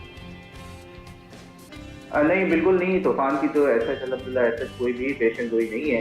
और ये जो मौसम इस वक्त सर्दियों का जो चल रहा है या जो बाहर का मौसम चल रहा है इसमें तूफान नहीं आया करते। ये बेसिकली एक ताकतवर मगरबी हवाओं का सिस्टम जो है वो जिसका सिस्टम कोर इस वक्त ईरान के ऊपर मौजूद है, वो आहिस्ता आहिस्ता जो है वो पाकिस्तान की तरफ बढ़ रहा है। पिछला जो सिस्टम था, जिस तरह आपने तेज हवाओं का जिक्र किया, वो जो पिछला सिस्टम था जो तकरीबन कल दोपहर या शाम तक जो है वो जारी था मुख्तलिफ मुकाम तक, स्पेशली बलूचिस्तान के, उसके जेर असर जो है वो कराची समेत सिंध के कई इलाकों में तेज हवाओं का सिलसिला था, लेकिन कोई ऐसी बारिश नहीं। ये अब एक नया सिस्टम है और इस वक्त जो जिस तरह मैंने बताया कि सिस्टम का जो कोर है वो उस वक्त ईरान के ऊपर मौजूद है और इसके जेर असर जो है वो पाक ईरान बॉर्डर जो जिवानी और इसके आसपास के ईस्ट डिस्ट्रिक्ट के जो एरियाज हैं, यहाँ पर इस वक्त जो है जब हम बात कर रहे हैं तो हल्की फुल्की बारिश, गरज चमक का सिलसिला भी स्टार्ट हो चुका है और आहिस्ता आहिस्ता जो है ये आज रात तक बलूचिस्तान के कई इलाकों तक फैलता हुआ नजर आएगा। सही। तो किस तरह की बहुत तेज़ बारिश होगी या जो है वो नॉर्मल जिस तरह से हम बारिश का स्पेल देखते हैं, एक आता है एक आध दिन बारिश हुई और ख़त्म? देखें, बलूचिस्तान के इलाकों में तकरीबन आप समझ लें कि 85 to 90% जो पाकिस्तान के इलाके हैं यहाँ पर तेज़ बारिशों का सिलसिला रहेगा, क्योंकि ये जो सिस्टम है खासा ताकतवर है, साथ ही साथ बहरे अरब से जो है इसे काफ़ी ज़्यादा सपोर्ट मिल रही है। यही वजह है कि कराची समेत जो सिंध के भी साहिली इलाके हैं और सिंध के जो दीगर इलाके हैं यहाँ पर भी जो है वो कल से जो है तेज़ बारिशों का सिलसिला रहेगा। अब बात करें शहर कराची की, तो शहर कराची में जो है वो फिलहाल आज रात से जो है जैसे मौसम मबरालू होना शुरू हो जाएगा, कुछ इलाकों में हल्की फुल्की बूंदाबांदी, लाइट रेन भी हो सकती है। ज़्यादा मेजर जो स्पेल होगा वो कल यानी कि 1 मार्च और ये जो है तकरीबन 2 मार्च की शाम या रात तक जो है वो कराची सिस्टम की लपेट में रहेगा। सही। अभी हम देख रहे हैं कि रेन एमरजेंसी सर्विसेज भी कायम कर दी गई हैं और रेस्क्यू से निपटने का काम भी जो है ना वो कहा जा रहा है कि करें, क्योंकि हमारे यहाँ बिजली के तार और इस तरह के वाक़यात पेश आते हैं। तो किस तरह के हिफाजती इक़दाम के आप समझते हैं कि ज़रूर होने चाहिए, ये प्रिकॉशंस लेनी चाहिए जब वेदर एनालिस्ट कह रहे होते हैं कि हाँ भाई आगे बारिश होगी और पहले से नालों की सफाई वगैरह हो जानी चाहिए? तो आपकी नज़र में क्या आपकी राय है? देखिए, सबसे पहले तो नदी नालों की जितनी तेजी से और जितनी बेहतर सफाई हो सके, जो ड्रेनेज सिस्टम है हमारा उसको फौरी तौर पे जो है वो एक्टिव करने की ज़रूरत है, क्योंकि जुम्मे की दोपहर या समझे आप आफ्टरनून 12-1 बजे से लेके 2 तारीख की शाम तक जो है वो कराची में मेजर स्पेल लगेगा। इस दौरान जो है वो तकरीबन मुकामात पर जो है वो दरमियानी तेज बारिश रहेगी। चंद इलाकों में जो है वो 1 से 2 मौसलाधार बारिश के स्पेल भी हो सकते हैं और हमारा सबसे बड़ा जो मसला है कि अगर 20-25-30 मिलीमीटर बारिश भी होती है तो जगह जगह पानी खड़ा हो जाता है और फिर उससे जो है वो बहुत ज्यादा ट्रैवल रिस्ट्रिक्शन, और जिस तरह हमने इस महीने के स्टार्ट में भी देखा था कि एक स्पेल आया था और बहुत ज्यादा जो है वो परेशानी देखने में आई। सबसे पहले जो है वो ड्रेनेज सिस्टम को बेहतर किया जाए, उसके बाद फिर आवाम की भी जिम्मेदारी है कि जब ज्यादा गरज चमक हो, तेज हवाएं हो तो किसी लोहे की चीज या किसी पोल वगैरह के पास जो है वो ना खड़े हो। अक्सर हमारे यहाँ फ्लैट्स में आपको पता है ग्रिल्स लगी होती है लोहे की, क्योंकि ये सारी चीजें जो है वो लाइटनिंग को अट्रैक्ट करती हैं और खुदा ना खास्ता कोई ज्यादा हैवी थंडरस्टॉर्म होता है जिसके इम्कान हैं कि एक आध इस तरीके का हैवी थंडरस्टॉर्म कराची में भी आएगा, तो उसमें जब लाइटनिंग स्ट्राइक होती हैं तो फिर जो है वो आपको पता है कि बिजली गिरने की वजह से जानी और माली नुकसान होते हैं। बिल्कुल ऐसा ही है।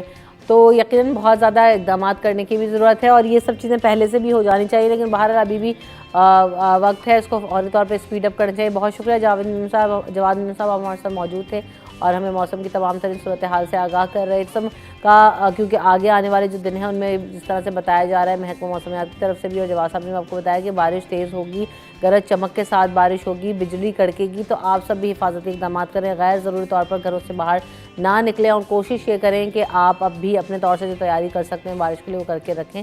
मौसम अच्छा हो जाता है, उसको एंजॉय भी करें। इसी बात पर ब्रेक लेते हैं, ब्रेक के बाद हाजिर होंगे।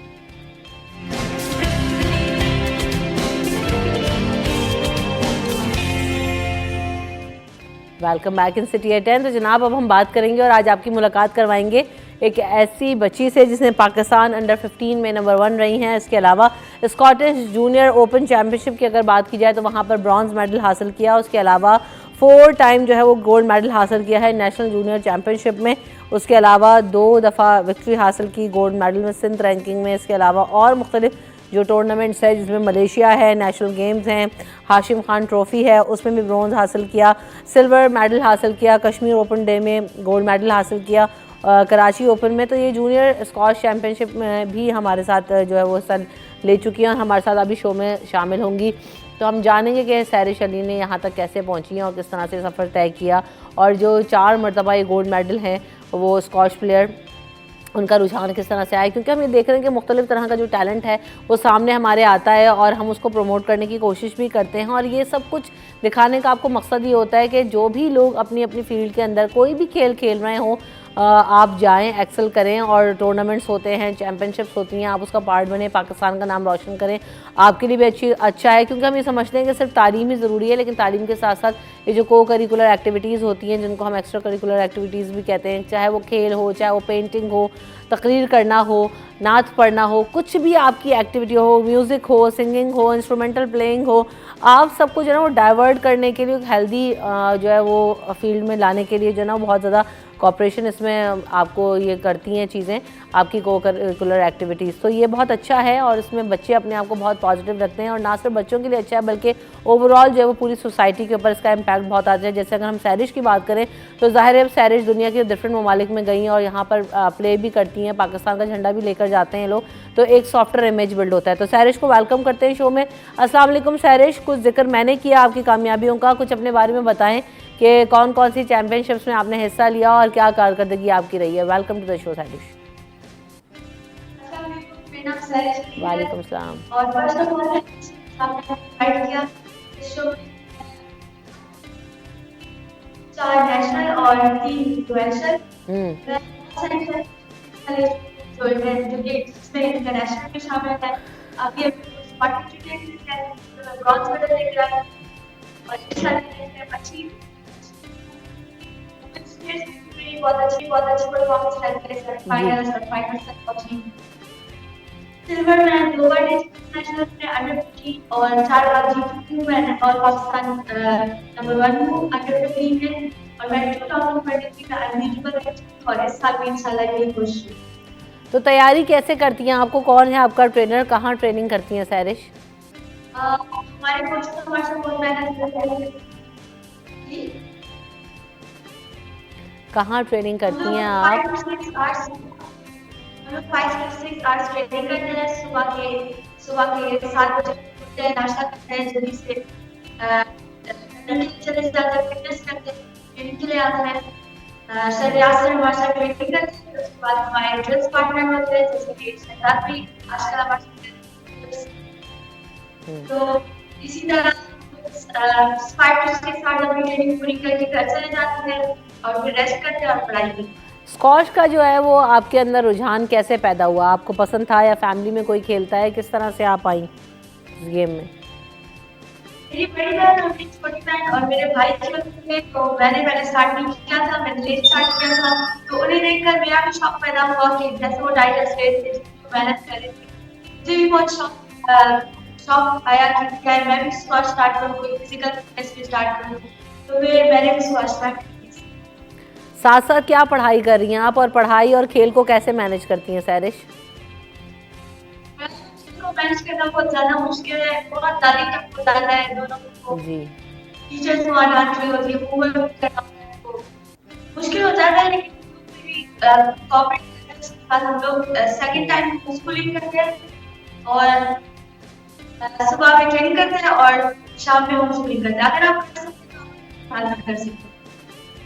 आगे आपके गोल्स क्या हैं? आप कई ममालिक में भी जा भी चुकी हैं, अभी नेक्स्ट जो टूर्नामेंट आ रहा है, चैंपियनशिप आ रही है, वो कौन सी है और उसकी तैयारी क्या कर रही हैं? ऑस्ट्रेलियन पीरियड है और उसके बाद हमारा एक्शन पीरियड, जिसके लिए हम बहुत ज्यादा ट्रेनिंग कर रहे हैं और इंशाल्लाह हम बहुत अच्छी ट्रेनिंग की, हम बहुत अच्छा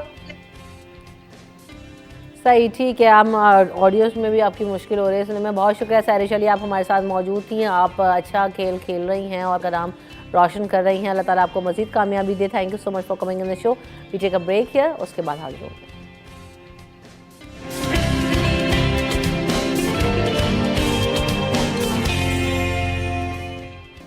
वेलकम टू द शो। और हम जनाब ब्रेक पे गए, ब्रेक के बाद जब वापस आएंगे तो हम बात कर रहे हैं, आज हमारा जो मौजू है वो ये कि पैनिक अटैक्स और एंजाइटी अटैक्स क्या होते हैं। अगर हम इसको सादा ज़बान में कहें तो इसको जनाब ये कहा जाता है कि परेशानी, घबराहट। और पैनिक का उर्दू नहीं आ रहा मुझे, पैनिक को क्या कहेंगे उर्दू में? घबराहट ही है ना? घबराहट ही पैनिक का मतलब एकदम जो है ना वो क्लॉस पैदा कर देना, जो है ना वो इस तरह की चीज़, दौरे की सूरत में घबराहट, दौरे की सूरत में घबराहट होना। यस, तो this is the right term. बहरहाल ये सब जो चीज़ें हैं वो क्या होती हैं और इनका जो साइकोलॉजिकल इम्पैक्ट है वो क्या होता है हमारी ज़िंदगियों पर, इसका क्या असर होता है? क्या ये हेल्थ इश्यूज़ हैं, साइकोलॉजिकल इश्यूज़ हैं, या ये मेडिकल कंडीशंस हैं? ये क्या है, हम इसको समझने की कोशिश करेंगे। And how to control them. सख्त से सख्त सिनेरियो में, मुश्किल से मुश्किल सिनेरियो में कैसे अपने आप को कंपोज किया जा सकता है, कैसे अपने आप को काबू में रखा जा सकता है, आज हम ये जानने की कोशिश करेंगे। और यहाँ से आगाज़ करेंगे कि हमें हमारा मज़हब इस्लाम भी सिखाता है कि सब्र करें, चाहे जितने भी मुश्किल हालात थे, जितने भी कठिन हालात थे नबी पाक सल्लल्लाहु अलैहि वसल्लम और उनसे आने वाले जितने भी पहले अंबिया इकराम की ज़िंदगियों पर और उनकी तबलीगी जो भी सफ़र है उस पर अगर नज़र डालें तो हमने देखा कि कितनी ही मुश्किलात आई, कितने ही चैलेंजेस आए। आप सब ने सब्र का दामन नहीं छोड़ा, आप सब पैनिक नहीं हुए, आपने बेचैनी, तज़ब्ज़ुब और घबराहट का शिकार नहीं। घबराहट होती है, हर शख्स को होती है। जब ग़ज़वात थी तो नबी पाक सल्लल्लाहु अलैहि वसल्लम ने भी खदशात और घबराहट का इज़हार किया, लेकिन उसको कोप अप कैसे किया? सब्र के साथ, दुआ के साथ, अल्लाह ताला के हुजूर सजदा रेज़ होने के साथ। तो आज हम इस पर भी बात करने की कोशिश करेंगे। वेलकम करते हैं अपने मेहमानों को शो में। हमारे साथ डॉक्टर रूसा मौजूद हैं, साइकोलॉजिस्ट हैं, आप सब उनसे वाकिफ़ ही हैं, कई दफ़ा शो का हिस्सा रही हैं। Welcome to the show doctor Rusa. और साथ साथ आज हमारे साथ शब्बीर अली राशिद साहब भी मौजूद हैं, आप सीनियर क्लिनिकल साइकोलॉजिस्ट हैं, आपको भी वेलकम करते हैं शो में। तो सबसे पहले जब हम ये बात करते हैं कि परेशानी, घबराहट, पैनिक अटैक, एंजाइटी अटैक क्या होते हैं, तो इसको डिफरेंशिएट कैसे करें कि पैनिक अटैक क्या है और एंजाइटी अटैक क्या है? RUSA. So thank you, welcome. अच्छी लग रही हैं आप, माशाल्लाह। बहुत शुक्रिया। सो सबसे पहले ये कि एंग्जाइटी क्या है। एंग्जाइटी को हमने अलग करना है स्ट्रेस के साथ से। एंग्जाइटी जब हम कहते हैं तो इसमें यानी कि कहीं ना कहीं बीमारी का आंसर आ रहा है। सही है। स्ट्रेस नॉर्मल लोगों को ज़्यादा होती है। हाँ। सो जहाँ आपने सबसे पहले एक लाइन ड्रॉ कर ली कि ये मेरी स्ट्रेस है और उसकी एक निशानी है। स्ट्रेस हमें कब होगी? मेरा कल एग्ज़ाम है, मुझे प्रेजेंटेशन देनी है, मुझे वाइवा देना है। हाँ। तो ये एक रीज़न है और इसके पीछे मुझे स्ट्रेस हो रही है। ठीक है। एंग्जाइटी के लिए कोई रीज़न होना ज़रूरी नहीं है। फिर भी मैं इतना नर्वस हूँ, एंग्जाइटी में हूँ, मुझे इतने थॉट्स आ रहे हैं, अनईजीनेस है, डिस्कम्फर्ट है, बॉडी भी अच्छा नहीं फील कर रही। इट्स नॉट जस्ट कि सिर्फ थॉट्स में प्रॉब्लम है, इसमें आपकी पूरी टॉप टू टो, आपकी पूरी बॉडी के फंक्शंस को फ़र्क पड़ता है। मतलब इफ़ आई स्टार्ट कि मैं कहूँ सर के बालों से लेके पैर के नाखून तक एंग्जाइटी से डिस्टर्ब होते हैं, आपकी बॉडी का पूरा क्लॉक डिस्टर्ब होता है, तो ये गलत नहीं होगा। तो आपने पहले एंग्जाइटी और स्ट्रेस को अलग अलग कर लेना है कि स्ट्रेस किसी वजह से होता है और ये सबको होता है। और स्ट्रेस अगर नहीं हो तो आई थिंक हम अगले दिन उठें ही ना, कभी कुछ भी चीज़ करें ही ना। ये स्ट्रेस ही होती है कि मुझे अपने प्रोग्राम के लिए पहुंचना है, मुझे शूट के लिए पहुंचना है, हमें अपने ऑफिस पेशेंट्स के लिए पहुंचना है। तो ये स्ट्रेस हमें चलाती है, बेसिकली हमें ज़िंदा रखने के लिए ज़रूरी है। एंग्जाइटी वो है जो ये स्ट्रेस का बटन स्ट्रेसर के बाद ऑफ हो जाता है। अल्लाह ताला ने एक स्विच लगाया बॉडी में कि आपको वक्ती तौर पे स्ट्रेस होगी, फिर वो ऑटोमेटिकली बंद होगी। यहाँ अब आपका वो स्विच ऑन ऑफ ख़राब हो गया है, नाउ कोई वजह नहीं भी है तो यू आर स्ट्रेस्ड, आप परेशान हैं, आप एंग्जाइटी में, और आपकी ऑफ होने की सलाहियत ख़त्म हो गई है। सो आप उस कंटिन्यूस इस स्ट्रेस में जिसकी वजह से अब आपकी जिस्मानी और ज़हनी सेहत को असर आने लगा है, और आपकी ना सिर्फ एंग्जाइटी ज़हनी सिम्टम्स में आती है बल्कि बॉडीली सिम्टम्स में भी नज़र आती है। हेड एक्स, बैक एक्स, गर्दन में दर्द, stomach upset, vomitings, diarrhoea, constipation, ये आपको लगेगा ये कोई हम गैस्ट्रोएंटेराइटिस की बात करें। No, these all are sign and symptoms of anxiety. लोग जब एंग्जाइटी में होते हैं तो उनको बार बार बाथरूम जाना पड़ता है। और आप आइडेंटिफाई करें अपने इर्द गिर्द के लोगों को तो आप देखेंगे लोगों के एंग्जाइटी पैटर्न, उनकी नींद खराब हो जाती है, मिजाज में चिड़चिड़ापन आ जाता है, they can't focus, they can't do anything. अच्छा, अभी जो एंजाइटी के जो लोग शिकार हैं वो पैनिक अटैक्स भी उन्हीं को लोग होते हैं या किसी और वजह से भी पैनिक हो जाते हैं लोग, पैनिक अटैक्स हो रहे होते हैं, ये लिंक्ड है या बिल्कुल सेपरेट चीज़ें हैं? मतलब कि ये लिंक्ड है। वैसे अभी जो डॉक्टर उषा कह रही हैं यही बात हम कर रहे थे कि स्ट्रेस तो ऑफ कोर्स हर इंसान को होता है, हर मौके में होता है। जैसा आप भी कह रहे थे बहुत तरीके हैं बेहतर करने के मज़हब की तरफ अगर जाएं, लेकिन यही होता है पैनिक अटैक, कोई जो हमने बोला दौराया होता है, दौराई घबराहट होती है, ख़ास एक मौके में अचानक से बहुत ज़्यादा वाज़ेह तौर पे महसूस करना, जिस्मानी तौर पे हमें अलामात महसूस होंगे, वो सर का दर्द, बॉडी एक, जिस तरह से डॉक्टर उषा कह रही थी। तो यही उन्हीं दोनों का लिंक है, मतलब कि जुड़वा है बेसिकली। साथ ही हम एक ही जगह में काउंट कर देंगे, एंग्जाइटी डिसऑर्डर्स में ही हम इसको काउंट करते हैं।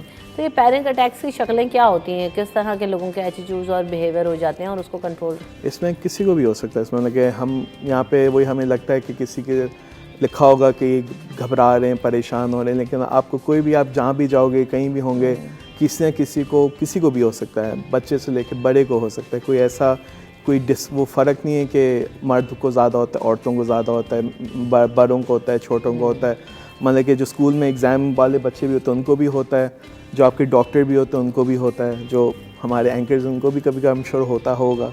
तो ये इसमें कोई वो नहीं है, कोई ख़ास लोगों के साथ नहीं, सबके साथ किसी को भी किसी वक्त हो सकता है। लेकिन हम फिर जब बीमारी की तरफ बात करते हैं तो फिर उसकी शिद्दत और जितनी दफ़ा वो होता है उसका एक फिर इस चीज़ को देखते हुए हम चलते हैं। अंडरस्टैंडिंग के लिए है एंग्जाइटी की ही फॉर्म, पैनिक भी एंग्जाइटी, बट एंग्जाइटी हर वक्त रह रही है, पैनिक एक किसी खास सिचुएशन में आता है। अब कुछ भी, कुछ लोगों को बंद जगह पर आ जाता है, कुछ लोगों को लोगों में जाने से पैनिक अटैक आता है, कुछ सर्टेन सिचुएशंस में आता है। क्या होता है, बिहेवियर क्या होगा? पैनिक अटैक में एकदम से मैं इसलिए ये सवाल कर रही हूँ ताकि लोगों को पता लगे कि अगर मैं ऐसा करता हूँ तो this is the panic attack और मुझे उसको ऐसे कंट्रोल करना है। और कि हमें क्या ऐसे पैनिक अटैक, लेकिन ये स्टैट्स बताते हैं कि हर 10 में से 9 लोग जो कार्डियक इमरजेंसी में जाते हैं वो कार्डियक इमरजेंसी नहीं होती, वो ये पैनिक अटैक होती है, जिसमें कंडीशन ये होती है मरीज़ की कि with in like few minutes आपको एक ट्रिगर हुआ, और ट्रिगर क्या थी, चाहे एक सोच थी चाहे एक सिचुएशन थी, उस ट्रिगर के साथ आपकी दिल की धड़कन इतनी तेज़ महसूस होगी कि आपको लगेगा दिल मेरा फट के बाहर आ जाएगा, सांस फूलना शुरू होगी, बॉडी में से एकदम आपकी जान निकल जाएगी। हालांकि आप बिल्कुल देखने में ठीक ठाक थे, अभी 5 मिनट पहले तक आप बिल्कुल ठीक थे, लेकिन ये एक रिस्पॉन्स ट्रिगर हुआ है किसी भी सिचुएशन की वजह से, और उसमें आपकी बॉडी सिम्टम्स ये, एंड आपको कुछ समझ नहीं आएगा। कुछ लोगों को ब्लैकआउट हो जाता है, दे फॉल, इवन गिर जाते हैं वो इस सिचुएशन में, या कुछ को इतना होता है कि वो इस सिचुएशन में हेल्प के लिए कॉल कर लेते हैं, या कोई सराउंडेड बाय फ्रेंड्स होते हैं या फैमिली के साथ होते हैं तो वो उन्हें उठा कर इमरजेंसी सिचुएशन में लेके जाते हैं, वहाँ उनकी ECG होती है, वहाँ सब कुछ होता है। तो अपेरेंटली एंग्जाइटी या पैनिक हम तब कहते हैं जब उनकी तमाम आपने लैब्स करा लिए, उनकी ECGs करा ली, everything is normal, but still patient की कंडीशन ठीक नहीं हो रही है। तो डॉक्टर के लिए डायग्नोसिस बनता है कि नहीं जी, अब इनको हमें रेफरल देना चाहिए एक साइकाइट्रिस्ट को जो इनको डीपली इवैल्यूएट करे। अच्छा, अब ये भी जानेंगे कि इनके ट्रीटमेंट्स और कंट्रोल क्या है ना, कि इसको कंट्रोल कैसे करना है, कि दवाएं खानी पड़ती हैं, अपने आप को मेंटली तैयार करना पड़ता है, किस तरह से इन चीज़ों के ऊपर काबू पाया जा सकता है, इस पर भी बात करेंगे लेकिन आफ्टर दिस ब्रेक। और अगर आप भी हमें कॉल करना चाहें तो आप हमें लाइव कॉल भी कर सकते हैं, लेकिन ब्रेक के बाद।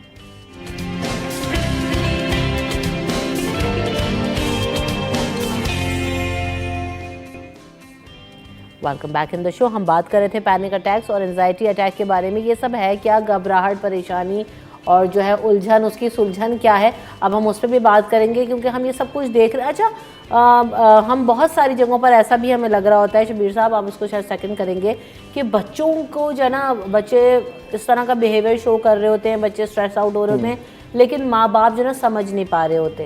या एंजाइटी अटैक्स क्या बच्चों को भी होते हैं, किस तरह से उनका रिस्पॉन्स होता है, कैसे पता चले माँ बाप को कि बच्चा इस कंडीशन से गुजर रहा है, वो उसका बिहेवियर क्या हो जाता है? मतलब कि वही है कि बच्चों में ऑफ कोर्स वो बराबरी नहीं होती जैसे बड़ों में होती है, उनका बराबर एक जैसा नहीं होता, लेकिन वही बच्चों के रवैये में, आदत और चीज़ों में फ़र्क आना शुरू होता है तो वो एक निशानी होनी चाहिए उनके वालिदैन के लिए कि अचानक से खाना कम हो जाए या ज़्यादा हो जाए, ज़्यादा बेचैनी नज़र आए। वो कि बच्चों में वो अपने आप को वाज़ेह तौर पे बता नहीं सकेंगे आपको कि मुझे घबराहट हो रही, डर लग रहा है, लेकिन ये होगा कि उनके बिहेवियर में आपको चेंजेस नज़र आएंगे। वो फिर अगर वालिदैन देखेंगे इन चीज़ों को तो उनको नज़र आएगा कि अचानक से बच्चा कम खा रहा है या बाहर खेलने नहीं जा रहा है, कम सो रहा है, कम खेल रहा है, पढ़ाई पे ध्यान नहीं दे पा रहा। बहुत चीज़ें ऐसी होती हैं जो नज़र नहीं आती, लेकिन वही लगता है बच्चे हैं तो हम उस चीज़ को छोड़ देते हैं, नहीं बच्चा है, सही है, नहीं नॉट एक्टिंग कर रहा है या बस नहीं बोर हो रहा है, वो सब बोल देते हैं, लेकिन कभी कभी घबराहट भी होती है उसमें। बिल्कुल ऐसा ही है। इन चीज़ों को कंट्रोल कैसे किया जा सकता है डॉक्टर उषा? और बहुत सारी सिचुएशन में कहते हैं ना लोग भी कि भाई हम ये जान के नहीं करते, ये कंडीशन ऐसी हो जाती है। और क्या ये असाब से भी लिंक्ड है कि असाब कमज़ोर हो जाते हैं तो भी लोग कोप अप नहीं कर पा रहे होते? जी, उसमें देखें सबसे ज़्यादा ये कि मैंने जैसे पहले बताया कि ये वो तकलीफ़ है जो आपके सर के बाल झड़ने से लेकर पैर के नाखून ब्रिटल कर देती है। एंग्जाइटी, प्रोलॉन्ग स्ट्रेस, आपकी पूरी स्किन पे पिंपल्स आ जाएंगे, टैनिंग हो जाएगी, आपको मेलिज्मा आ जाएगा, नेल्स की हेल्थ ख़राब होगी, बाल गिरना शुरू हो जाएंगे, ब्रिटल हेयर होगा, दो मुंह के बाल हो जाएंगे। ये सब अलामात हैं एस्टैब्लिश्ड है एंग्जाइटी की। सो आप ये सोच लें कि कोई चीज़ इतनी लंबे अरसे तक रहे और उसका कोई आप उसका सद्भाव ना करें तो वो हमारी पूरी बॉडी को डेफिनेटली इम्पैक्ट करेगी। और सिर्फ अगर वो जिस्म का ये हाल कर रही है तो हमारे रिलेशनशिप्स, हमारा अपना और हमारे अपने साथ जो हो रहा होगा वो कितना तकलीफ दे। और इसीलिए जो हमने अटेंशन देनी है सारी तकलीफ़ को, वो इसलिए देनी है ताकि हम रेमेडी पे जाएं। एंड देन देखें, लोगों को लगता है शायद कि दवाइयाँ मिलती होंगी, नहीं, 60% देयर इज़ नो दवाई that helps you. Shabbir will definitely pay attention to all the non pharmacological interventions जो रिक्वायर्ड हैं। लेकिन अगर आप ये देखें कि 60% लोगों को दवा की ज़रूरत ही नहीं है, वो सिर्फ बातचीत से, अपनी मामूलाती ज़िंदगी में तब्दीली लाने से अपनी बीमारी पे इतना हद तक ओवरकम कर सकते हैं, तो इसका मतलब रेमेडी इज़ द की ना, आपके अपने हाथ में है वो। इलाज कैसे होता है? इलाज मल्टी टियर्ड है। पहले तो ये कि सही तशखीस हो, क्योंकि ये क्लोजली लिंक्ड बीमारियाँ हैं। सर्टेन मेडिकल कंडीशंस की वजह से भी एंग्जाइटी और पैनिक अटैक्स हो रहे होते हैं, जिसमें ख़वातीन में थायराइड के मसाइल बड़े कॉमन हैं। जिन लोगों में थायराइड के इश्यूज़ होते हैं उनमें पैनिक सिचुएशन बनती है एंड देन ही डायग्नोज होता है। तो आपने पहले रूल आउट ये कराना है कि अपना एक दफ़ा टेस्ट करा लें एक फिजिशियन को दिखा के, आपका थायराइड लेवल ठीक है, अदरवाइज़ आप बिल्कुल हेल्दी हैं। अगर सब कुछ ठीक आता है आपका, this calls for an attention कि आपको एक मुस्तनिद माहिर नफ्सियात के पास जाना है और इलाज कराना है। वहाँ जाकर आप इवेलुएट करते हैं कि इनको देखते हैं कि ये एंग्जाइटी माइल्ड लेवल पे है, मॉडरेट लेवल पे है या severe. So good news is if it is mild and if it is moderate, which is like Karachi में हर 3 में से 1 शख्स को है। इसका इलाज सिर्फ अपनी रूटीन में तब्दीली करने से और अपने सोच के तरीके को बेहतर करने में हल है। सिवियर केसेस में दवाइयाँ दी जाती हैं और वो भी दवाइयाँ शॉर्ट लिव्ड होती हैं, थोड़े अरसे के लिए दी जाती हैं और मरीज़ बेहतर हो जाते हैं। सिर्फ इसके साथ अटैच्ड ये कि जिनको ज़िंदगी में एक बार इस तरह की सिचुएशन बन जाती है, वो लोग सारी उम्र के लिए वल्नरेबल होते हैं कि आने वाले स्ट्रेसफुल इवेंट्स में उनको इस तरह हो सकता है। इस चीज़ के लिए भी रेमेडी इज़ कि आपके पास थेरेपीज़ और ऑप्शंस मौजूद हैं जो कि आपको लाइफ लॉन्ग इक्विप करते हैं इस तरह के मसाइल से हल करने के लिए। पहला लाइन ऑफ ट्रीटमेंट फार्माकोलॉजिकल यानी कि अद्वियात के ज़रिए, और अद्वियात में भी बहुत ही माइल्ड और बहुत ही बेहतरीन दवाइयाँ हैं जो आपकी को बेहतर करती हैं, टेंशन को बेहतर करती हैं, आपके अंदर ठहराव लाती हैं। जिसको जिस तरह की अलामात होती है डॉक्टर उसके मुताबिक बेहतरीन सूटेबल दवा दी जाती है उसकी। नींद की अद्वियात इन बीमारियों का इलाज नहीं होता। लोग ओवर द काउंटर खुद से ही नींद की दवाइयाँ लेना शुरू कर देते हैं क्योंकि ये वक्ती तौर पे तो हेल्प करती है लेकिन लॉन्ग टर्म में उन्हें एक और एडिक्शन पे डाल देती है और वो फिर नींद भी भाग जाती है तो और एंजाइटी जो है ना वो एग्रीवेट हो जाती है। बिल्कुल ऐसा ही है। और उसके बाद जो मेजर ट्रीटमेंट है वो नॉन फार्माकोलॉजिकल है, जिसमें अपनी रूटीन में तब्दीली लाना और साइकोथेरेपीज़ जो हेल्प करती हैं, काउंसलिंग एंड हेल्प थेरेपीज़। सही, आपकी नज़र में क्या हाल है और उसका भी बताइएगा, लेकिन एक कॉलर है उनका सवाल भी शामिल करते हैं। अस्सलाम वालेकुम। वालेकुम सलाम। रमशा कैसी हैं आप? अल्हम्दुलिल्लाह। याहया, आप बताइए आप कैसे हैं? अल्हम्दुलिल्लाह। पहले दोनों मेहमानों को सलाम है, लेकिन रमशा मैं आपके CBC 21 हमेशा का न्यूज़ हमें दे रहा होता है, तो एक न्यूज़ मैं यूँ शेयर कर दूं कि ताकि लोग पैनिक ना हो कि भाई कल 2 बजे के बाद शदीद बारिश का इम्कान है अभी, और क्योंकि वज़ीर आला ने कल जो ना तमाम निजी और सरकारी इदारों में हाफ डे कर दिया है, चांसेस है, तो आप पैनिक ना हो, तैयारी पहले ही कर लें। पैनिक क्या नहीं हो भाई, मजे आ जाएंगे लोगों को। सरकारी मुलाजमीन तो जो है वो आधा काम करेंगे, हम यहाँ पे आके फिर पूरा काम करेंगे। ये बात तो खैर आपकी सही है अपनी जगह, लेकिन एक वार्निंग आई है जो हमें सिर्फ तवज्जो देनी चाहिए। सही है। अच्छा, दूसरी बात ये देखिए, मेरी बहन ने एक बड़ी प्यारी बात की ना, देखिए हमें तो बहुत सोच को बदलने की बहुत जरूरी है। देखिए मैं, मेरे 2 बेटे हैं ना, एक मेरे मुख्तलिफ तबीयत के बेटे हैं और एक थोड़ा सा जल्दी घबरा जाता था, उसको जल्दी पैनिक हो जाता था, लेकिन मैंने उसको कॉन्फिडेंस लेवल दिया और मैंने उसको समझा कि अल्लाह का शुक्र है, now he is getting very confident. तो हमें एक तो ये एक सरबरा होता है ना घर का, क्योंकि मेरे वालिद ने मुझे ट्रेन एक्सप्लेन किया कि how to handle the situation. तो आप अगर अपने नर्व्स को स्ट्रॉन्ग करेंगे ना, तो आप हर चीज को काबू करते हो और अपनी सोच को मुस्बत रखेंगे ना, तो हमेशा चीजें अच्छी होंगी। मेरा सवाल इनसे ये कि देखिए कुछ लोग होते हैं जो अभी उन्होंने एक बात कही ना कि बिला वजह उनको एक यानी एक फिक्र होने लगती है, बिला वजह घबराने लगते हैं और उनको कोई रीजन नहीं होता, उनको खुद भी नहीं पता होता। अब हमारे इर्द गिर्द ऐसे लोग होते हैं, हमारे घरों में भी होते हैं, लेकिन जो इर्द गिर्द के लोग हैं उनका क्या फर्ज बनता है कि उन्होंने अभी भी बताया कि एब्नॉर्मल बिहेवियर जब आप कर रहे होते हैं तो उनको किसी डॉक्टर से कंसल्ट कराना और उनको किसी साइकियाट्रिस्ट के पास ले जाना या जो भी उनको ट्रीटमेंट कराना, वो जो इर्द गिर्द के लोग वो क्या अपना रोल प्ले कर सकते हैं अगर वो अपने नफ्स को कंट्रोल करें और दूसरों को जरा कमजोर देख रहे हैं, तो उनका क्या किरदार होना चाहिए? मेरा ये सवाल। बिल्कुल सही, ठीक जी। डॉक्टर शबीर क्या कर सकते हैं, इनका जवाब भी आया सवाल। देखिए जब भी वही बात जो डॉक्टर उसका कह रही थी दवाइयों के हवाले से, देखें वो ऑफ कोर्स एक हिस्सा है ट्रीटमेंट का, लेकिन ऑफ कोर्स हर दफ़ा हर बंदे भी सूटेबल नहीं होता। जो अभी साहब ने फ़ोन किया था, उन्होंने जो बात बोली कि कॉन्फिडेंस दिलाए, मतलब कि यही है कि मैनेजमेंट में अगर हम बात करें, जो लाइफस्टाइल चेंज अपने रोज़मर्रा ज़िंदगी में फ़र्क लाना, चेंज लाना से उसमें बहुत चीज़ें आ सकती हैं। एक यही है कि एक सपोर्ट मिलना, अगर आप जैसे अगर हम बच्चों की बात करें, बड़ों की बात करें, अगर उनको सपोर्ट मिले, अपने घर वालों से वो चीज़ मिले, तो बहुत दफ़ा घबराहट के मौके अगर उनको याद हो या दिमाग में बात हो कि हाँ मेरी फैमिली मेरे साथ है, मेरे घर वाले मेरे साथ हैं, तो उससे बहुत फ़र्क पड़ता है। ख़ास अगर हम बच्चों के बारे में बात करें, उनको वालिदैन की तरफ से सपोर्ट होना ही सबसे बहुत एक अहम चीज़ होती है।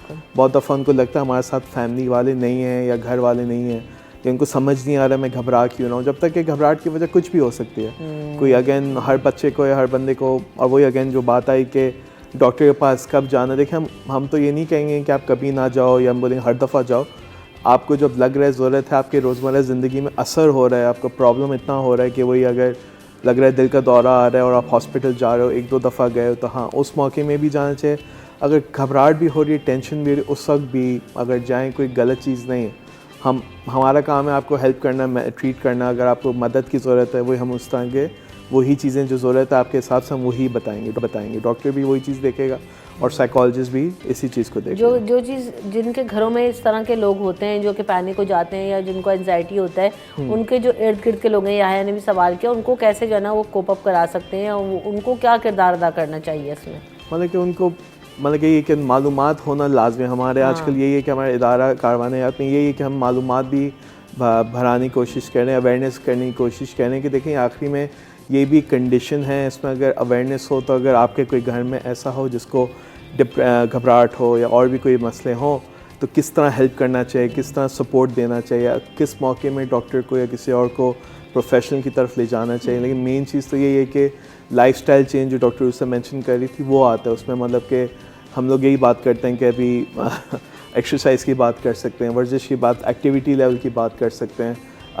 अगर बंदा पॉजिटिव थिंकिंग की तरफ अपना आपको ले जाए थोड़ा, वो भी कर सकते हैं। डाइट में भी ये चेंजेस ला सकते हैं, उससे भी बहुत फ़र्क पड़ता है। मतलब कि इर्द गिर्द जो आपके लोग हैं वो किस तरह से आपसे आप भी मतलब उनसे जो बात करते हैं उससे भी बहुत मतलब कि फ़र्क लाया जा सकता है। तो चेंजेस लाने में तो ऑफ कोर्स मतलब कि अगर फ़र्क लाएंगे बंदा चेंजेस लाएगा, या अगर आप हेल्प करेंगे उस बंदे को, वो आदमी औरत जिसको भी, तो उससे होपफुली वो फ़र्क पड़ेगा और फ़ायदा मिलेगा। आप कुछ ऐड करना एक और चीज़ इसमें ये कर सकते हैं कि बीइंग अ फैमिली आप ये बीमारियां अवॉइडेंस पैदा कर रही होती हैं। लोग उन सिचुएशंस में जाने को अवॉइड करना शुरू कर देते हैं, बच्चे स्कूल जाना मना करते हैं, ऑफिस लोग मिस करना शुरू करते हैं, फीमेल्स अपनी रूटीन्स को। सो अगर एज अ गुड पार्टनर आप चाहे बहन हैं, भाई हैं, वालिद हैं, वालिदा हैं, बच्चे हैं, आप उनको उनकी रूटीन्स कैरी आउट करने में मदद करें। अगर वो स्कूल जाने से बच्चा घबराता है, आप उसके साथ जाएं, क्योंकि अगर ये विशियस साइकिल चलना शुरू हो गया कि उसने घबराहट में वो जगह जाना छोड़ दिया, then this will get aggressive, ये बहुत तेज़ी से बढ़ेगी। तो हम एज अ सपोर्ट ये करें कि उनका साथ दें, उनके जो भी एंग्जाइटीज़ हैं उनके साथ लेके चलें। दूसरी चीज़ जो रियली हेल्प करती है और एंग्जाइटी के लोगों को रियली और ज़हनी सेहत को बेहतर करती है, ये साइंस ने, रिसर्च ने साबित कर दिया है। 40 मिनट की अग्रेसिव वॉक हर रोज़, हफ्ते में 6 दिन, एक दिन आप नागा करें, ये करिए। टेलर्ड एक्टिविटी है बट आप करें, आप देखेंगे कि इससे जहन में वो पॉजिटिव केमिकल्स रिलीज़ होते हैं जो कि हमारे स्ट्रेस को नेचुरली काम डाउन करते हैं और हमारे अंदर ठहराव लेकर आते हैं। फिर जब आपको ये पॉजिटिव सर्ज मिलता है, देन साइकोलॉजिस्ट जो अपने सेशन में कर रहे होते हैं ना, वो हर नेगेटिव थॉट को रिप्लेस करने का तरीका बताते हैं। यार ये मुझसे नहीं होगा, अगर सोच ये आ रही है ये मुझसे नहीं होगा, उसको रिप्लेस, नहीं मैं कर सकता हूँ, मैं तो हमेशा फेल होता हूँ, नहीं मैं कोशिश करूँगा और मैं पास हो जाऊँगा। सो हर मनफी सोच को जब आप रिप्लेस करते हैं, हमारी फीलिंग सोच पे ही बनती है।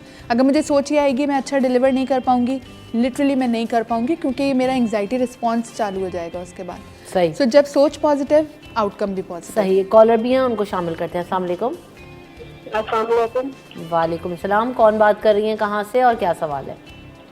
मेरे साथ ये बात कर रही है कराची से। मेरा सवाल ये, मुझे बहुत ज्यादा घबराहट होती है और मेरे में बहुत तकलीफ होती है। इसके लिए मैंने बहुत इलाज कराया लेकिन किसी को समझ नहीं आती। घबराहट बहुत, अकेली होती हूँ, बहुत ज्यादा घबराहट होती है। इसकी वजह से मैं अपने बच्चों को स्कूल को भी नहीं जाने देती। बस ये कोई अजीबा सा मसला है मेरे साथ। अच्छा, आप कॉल पे हमारे साथ रहेगा, कुछ पूछना चाहते हैं हम लोग डॉक्टर साहब ये सादिया से? आपकी उम्र क्या है और आपको कोई ब्लड प्रेशर, दिल की या शुगर की तकलीफ तो नहीं है साथ में? ब्लड प्रेशर तो नहीं है, मगर ये दिल का तो अभी टेस्ट कुछ नहीं करवाया, शुगर का भी नहीं करवाया। मैदे की तकलीफ है, मुझे डकारें बहुत ज्यादा आती है, गैस कभी सर में, कभी किधर बाजू में, कभी किधर, इसकी वजह से। राइट, सही। सो जिस तरह आपकी अलामात बताई जा रही हैं, तो ये बहुत ज़ाहिर हो रहा है इससे कि कोई ना कोई ऐसी चीज़ ज़रूर है जो आपको ट्रबल कर रही है और आप मुख्तलिफ जगहों से इलाज भी ले रही हैं। अब वो टाइम है कि आपको ज़रूर एक साइकाइट्रिस्ट को दिखाना चाहिए, पूरा रूल आउट करें, क्योंकि ये जो अलामात भी दे रही है ना, गैस्ट्रिक और ये सारी, ये भी एंग्जाइटी की तरफ ही जा रही है। हाँ, बहुत सारे लोग कहते हैं ना कि परेशानी तो उनके पेट में, बच्चे नहीं कह रहे थे एग्जाम से पहले पेट में दर्द हो रहा है और जी नहीं दिया जाएगा और इस तरह की चीज़ें कंप्लेन कर रहे थे, तो मेरे ख्याल से ये भी ऐसा भी होता होगा। अच्छा, बहुत सारी सिचुएशंस में ये भी हुआ, खुद भी मैं इसको जो है ना वो अब फील करने लगी, जैसे आपने भी बताया कि आपके बेबीज़ हैं और मेरे भी माशाल्लाह भी छोटा सा न्यू बॉर्न बेबी है, तो उसके बाद से मुझे ऐसा लगता है कि जो है ना आपके असाब बहुत ज़्यादा कमज़ोर होते हैं। जैसे भी कोई ऐसी मुश्किल सिचुएशन हो या प्रॉब्लम हो, तो अब जो है ना वो ट्रिगर करती है चीज़, यहाँ से आपको एक वेव फील होता है, वो आपके कमर के आखिरी मोरे तक जो है ना वो जा रहा होता है और आपको ऐसा लग रहा होता है these are the waves running at your back. तो वो क्या है, वो उसको मैं क्या समझूँ, वो क्या कंडीशन है? वो स्ट्रेस हो रहा है या जो है वो मेडिकल कंडीशन है, क्या है वो? मतलब वो तो मतलब कि स्ट्रेस से, और आखिर में देखें आपका एक चेंज आया ना, आपका एक बच्चा आया है, उसका आपको उसके परवरिश करनी है, उसका ख्याल रखना है, तो ऑफ कोर्स अब उसके हवाले से भी कोई टेंशन या परेशानी होगी तो ज़्यादा, इसलिए वालिदैन के हवाले से हम कहते हैं कि वो वालिदैन को बच्चों के लिए भी बहुत परेशानी होती है, इसलिए कि उनके लिए भी सोचना पड़ता है। तो कुछ खुदा न खास्ता कुछ हालात ऐसे हैं तो वो भी डबल फील करते हैं, अपने लिए भी फील कर रहे होंगे, अपने बच्चों के लिए भी फील करेंगे, तो वही जो आपको ओवरऑल एक फीलिंग आती है कि पहले में भी इतना नहीं होता। नॉर्मल यूजुअली नहीं होता डॉक्टर साहब। होता क्या है कि मतलब कोई सिचुएशन है, कोई बहुत मुश्किल सिचुएशन है और उसमें जो है ना वो इस तरह पहले कभी भी नहीं होता था। Used to carry every situation कि हाँ मैं हो जाएगा। इसमें हो ये रहा होता है कि with the passage of time, जाहिर है अभी ये कुछ एडेड रिस्पॉन्सिबिलिटी आपकी रूटीन के अंदर एडिशन आया है ना, एक और जिम्मेदारी आई है। छोटा बच्चा होता है तो वी अज्यूम के माँ की रात की नींद भी थोड़ी सी बॉदरसम होती है, दिन में भी थोड़ा एक्सर्शन बढ़ जाता है। जो ये बॉडी का निज़ाम है, स्ट्रेस हमें ये कर रही होती है, अनड्यू स्ट्रेस, कि हमारे पट्ठों को स्ट्रेस में डालती है। जो ये हम कहते हैं ना आसाबी कमज़ोरी, वो ये कि आप अपनी मुट्ठी को बंद करें, ज़रा जोर लगाएं, आप कितनी देर तक ये प्रेशर बर्दाश्त कर सकती हैं? थोड़ी देर में आपका हाथ थकना शुरू हो जाएगा। स्ट्रेस क्या कर रही होती है, हमारे सर के पट्ठों से लेके पैर के पट्ठों तक को सबको तनाव में रखती है, और वो हम जानबूझ के फील भी नहीं कर रहे होते, हमें पता भी नहीं होता। लेकिन आपने कभी फील किया होगा, आप पार्लर जाएं, अपना मसाज ले रही हूँ, शोल्डर पे जैसे ही हाथ लगाते हैं आपको लगता है सोर है मेरी पूरी बॉडी, जैसे ही कोई छू रहा है मुझे दर्द हो रहा है। ये क्या है, ये आपके पट्ठे स्ट्रेस में होते हैं, और ये वो पट्ठों की स्ट्रेस है जिसको हम आसाबी कमज़ोरी और अलग अलग उसका इलाज हो रहा है सब कुछ, बट ये सारा पेशखेमा है स्ट्रेस का। और इसी को अनवाइंड करने के लिए exercise is the remedy and deep breathing exercises. YouTube पे बहुत लातादाद अनगिनत वीडियोज़ हैं। योगा बहुत हेल्प करता है, मेडिटेशन बहुत हेल्प करती है, सांस को लंबा खींच के अंदर भरें, ये आपके अंदर ऑक्सीजन जब बढ़ाती है, ये ऑक्सीजन आपके पट्ठों तक जाती है और ये वहाँ से फाजिल मादा लेके निकलती है और ये जो एक्यूमुलेटेड स्ट्रेस का टॉक्सिन होता है बॉडी से ये निकालने में हेल्प करती है। तो ये सिर्फ ऐसा नहीं है कि लंबे सांस लेने से कुछ होता है, नहीं, इट इज़ साइंटिफिकली प्रूवन कि ये सारी रेमेडीज़ आपकी बॉडी को क्लीन करती हैं, टॉक्सिन से फ्री करती हैं। अच्छा, ये जो वॉक की हम बात कर रहे हैं, डीप ब्रीदिंग की बात कर रहे हैं, चीज़ें अभी बच्चे हमारी, जब हम लोग अपने बचपन की बात करते हैं तो हम लोग बहुत खेल कूद भाग दौड़, क्योंकि गैजेट्स उतने नहीं थे। तो हमारे पास एक खेल कूद और खिलौने ही थे। अब वो बच्चे जो है ना उससे दूर होते जा रहे हैं। अब खेलना भी है तो वीडियो गेम। तो क्या इनको भी फिजिकल एक्टिविटी, अगर ये स्ट्रेस में बच्चा है तो वो क्या हेल्प करता है? हाँ, बहुत हेल्प करेगा। वही बात है ना कि अगर हम थोड़ा सा भी इनको एक्टिव करेंगे, जो वो ना आप जैसे कंपेयर करें, बचपन में आपका होता था कि हम बाहर जा रहे हैं, खेल रहे हैं गार्डन में, पार्क में, अब वो बच्चे बाहर नहीं निकल लेते, तो वैसे ही वो हवा, ताज़ी हवा नहीं मिली, वो मौका नहीं मिला कुछ ऐसा खेलने का और करने का। तो वो अगर उनको थोड़ा मोटिवेट करें, बच्चों को करें कि चलो बाहर जाओ, गार्डन में जाओ, तो उससे बहुत फ़र्क पड़ सकता है, उनकी ज़हनी सेहत पे भी बहुत फ़र्क पड़ेगा, बेहतरी आएगी। एंड सेकेंडली सबसे इम्पॉर्टेंट है, आप बच्चे से मोबाइल तो लेना चाहती हैं मगर आप ऑल्टरनेटिव कोई नहीं दे रहे उसको, ऐसा पॉसिबल ही नहीं है। बच्चे को टाइम गुजारना है, आप यही उसको साइकिल लेके दें और आप नहीं वॉक करें और बच्चा उस पूरे टाइम साइकिलिंग करेगा, इट विल हेल्प। 3-4 बच्चों का ग्रुप है, they will play cricket, they will play football, they will have rides, कुछ भी करेंगे, साइकिलिंग करेंगे, वॉक करेंगे, खेलेंगे। तो आपको बच्चे को ऑल्टरनेटिव देना है, आप सिर्फ मोबाइल ले नहीं सकते उनसे जब तक आप कोई हेल्दी एक्टिविटी देना उनको। और अपने लिए भी ऐसे ही है कि आप मोबाइल रखेंगे और नेक्स्ट प्लान तो करेंगे, मुझे वॉक पे जाना है या मुझे नेक्स्ट जो भी अपना टारगेट है वो अचीव करना है तो करना है, बिल्कुल ऐसे ही है। तो कट इट शॉर्ट, पैनिक और एंजाइटी अटैक से बचने के लिए हमें सबसे ज़्यादा ज़रूरी चीज़ें जो लाइफस्टाइल में चेंजेस लाने वो क्या हैं, एक दफ़ा फिर आप वेरी शॉर्टली दूसरा बता दें। सबसे पहले अपनी नींद का ख्याल रखें, अपनी ज़िंदगी में एतदाल लाइए, जो अल्लाह ताला ने सोने का टाइम दिया है सोएं और जो जागने का टाइम दिया है अपनी बॉडी क्लॉक को अल्लाह ताला की क्लॉक के मुताबिक गुजारें। रिश्तों में एतदाल लाइए, मीठा बोलिए, बी काइंड, अल्लाह का शुक्र अदा करिए हर चीज़ के अंदर।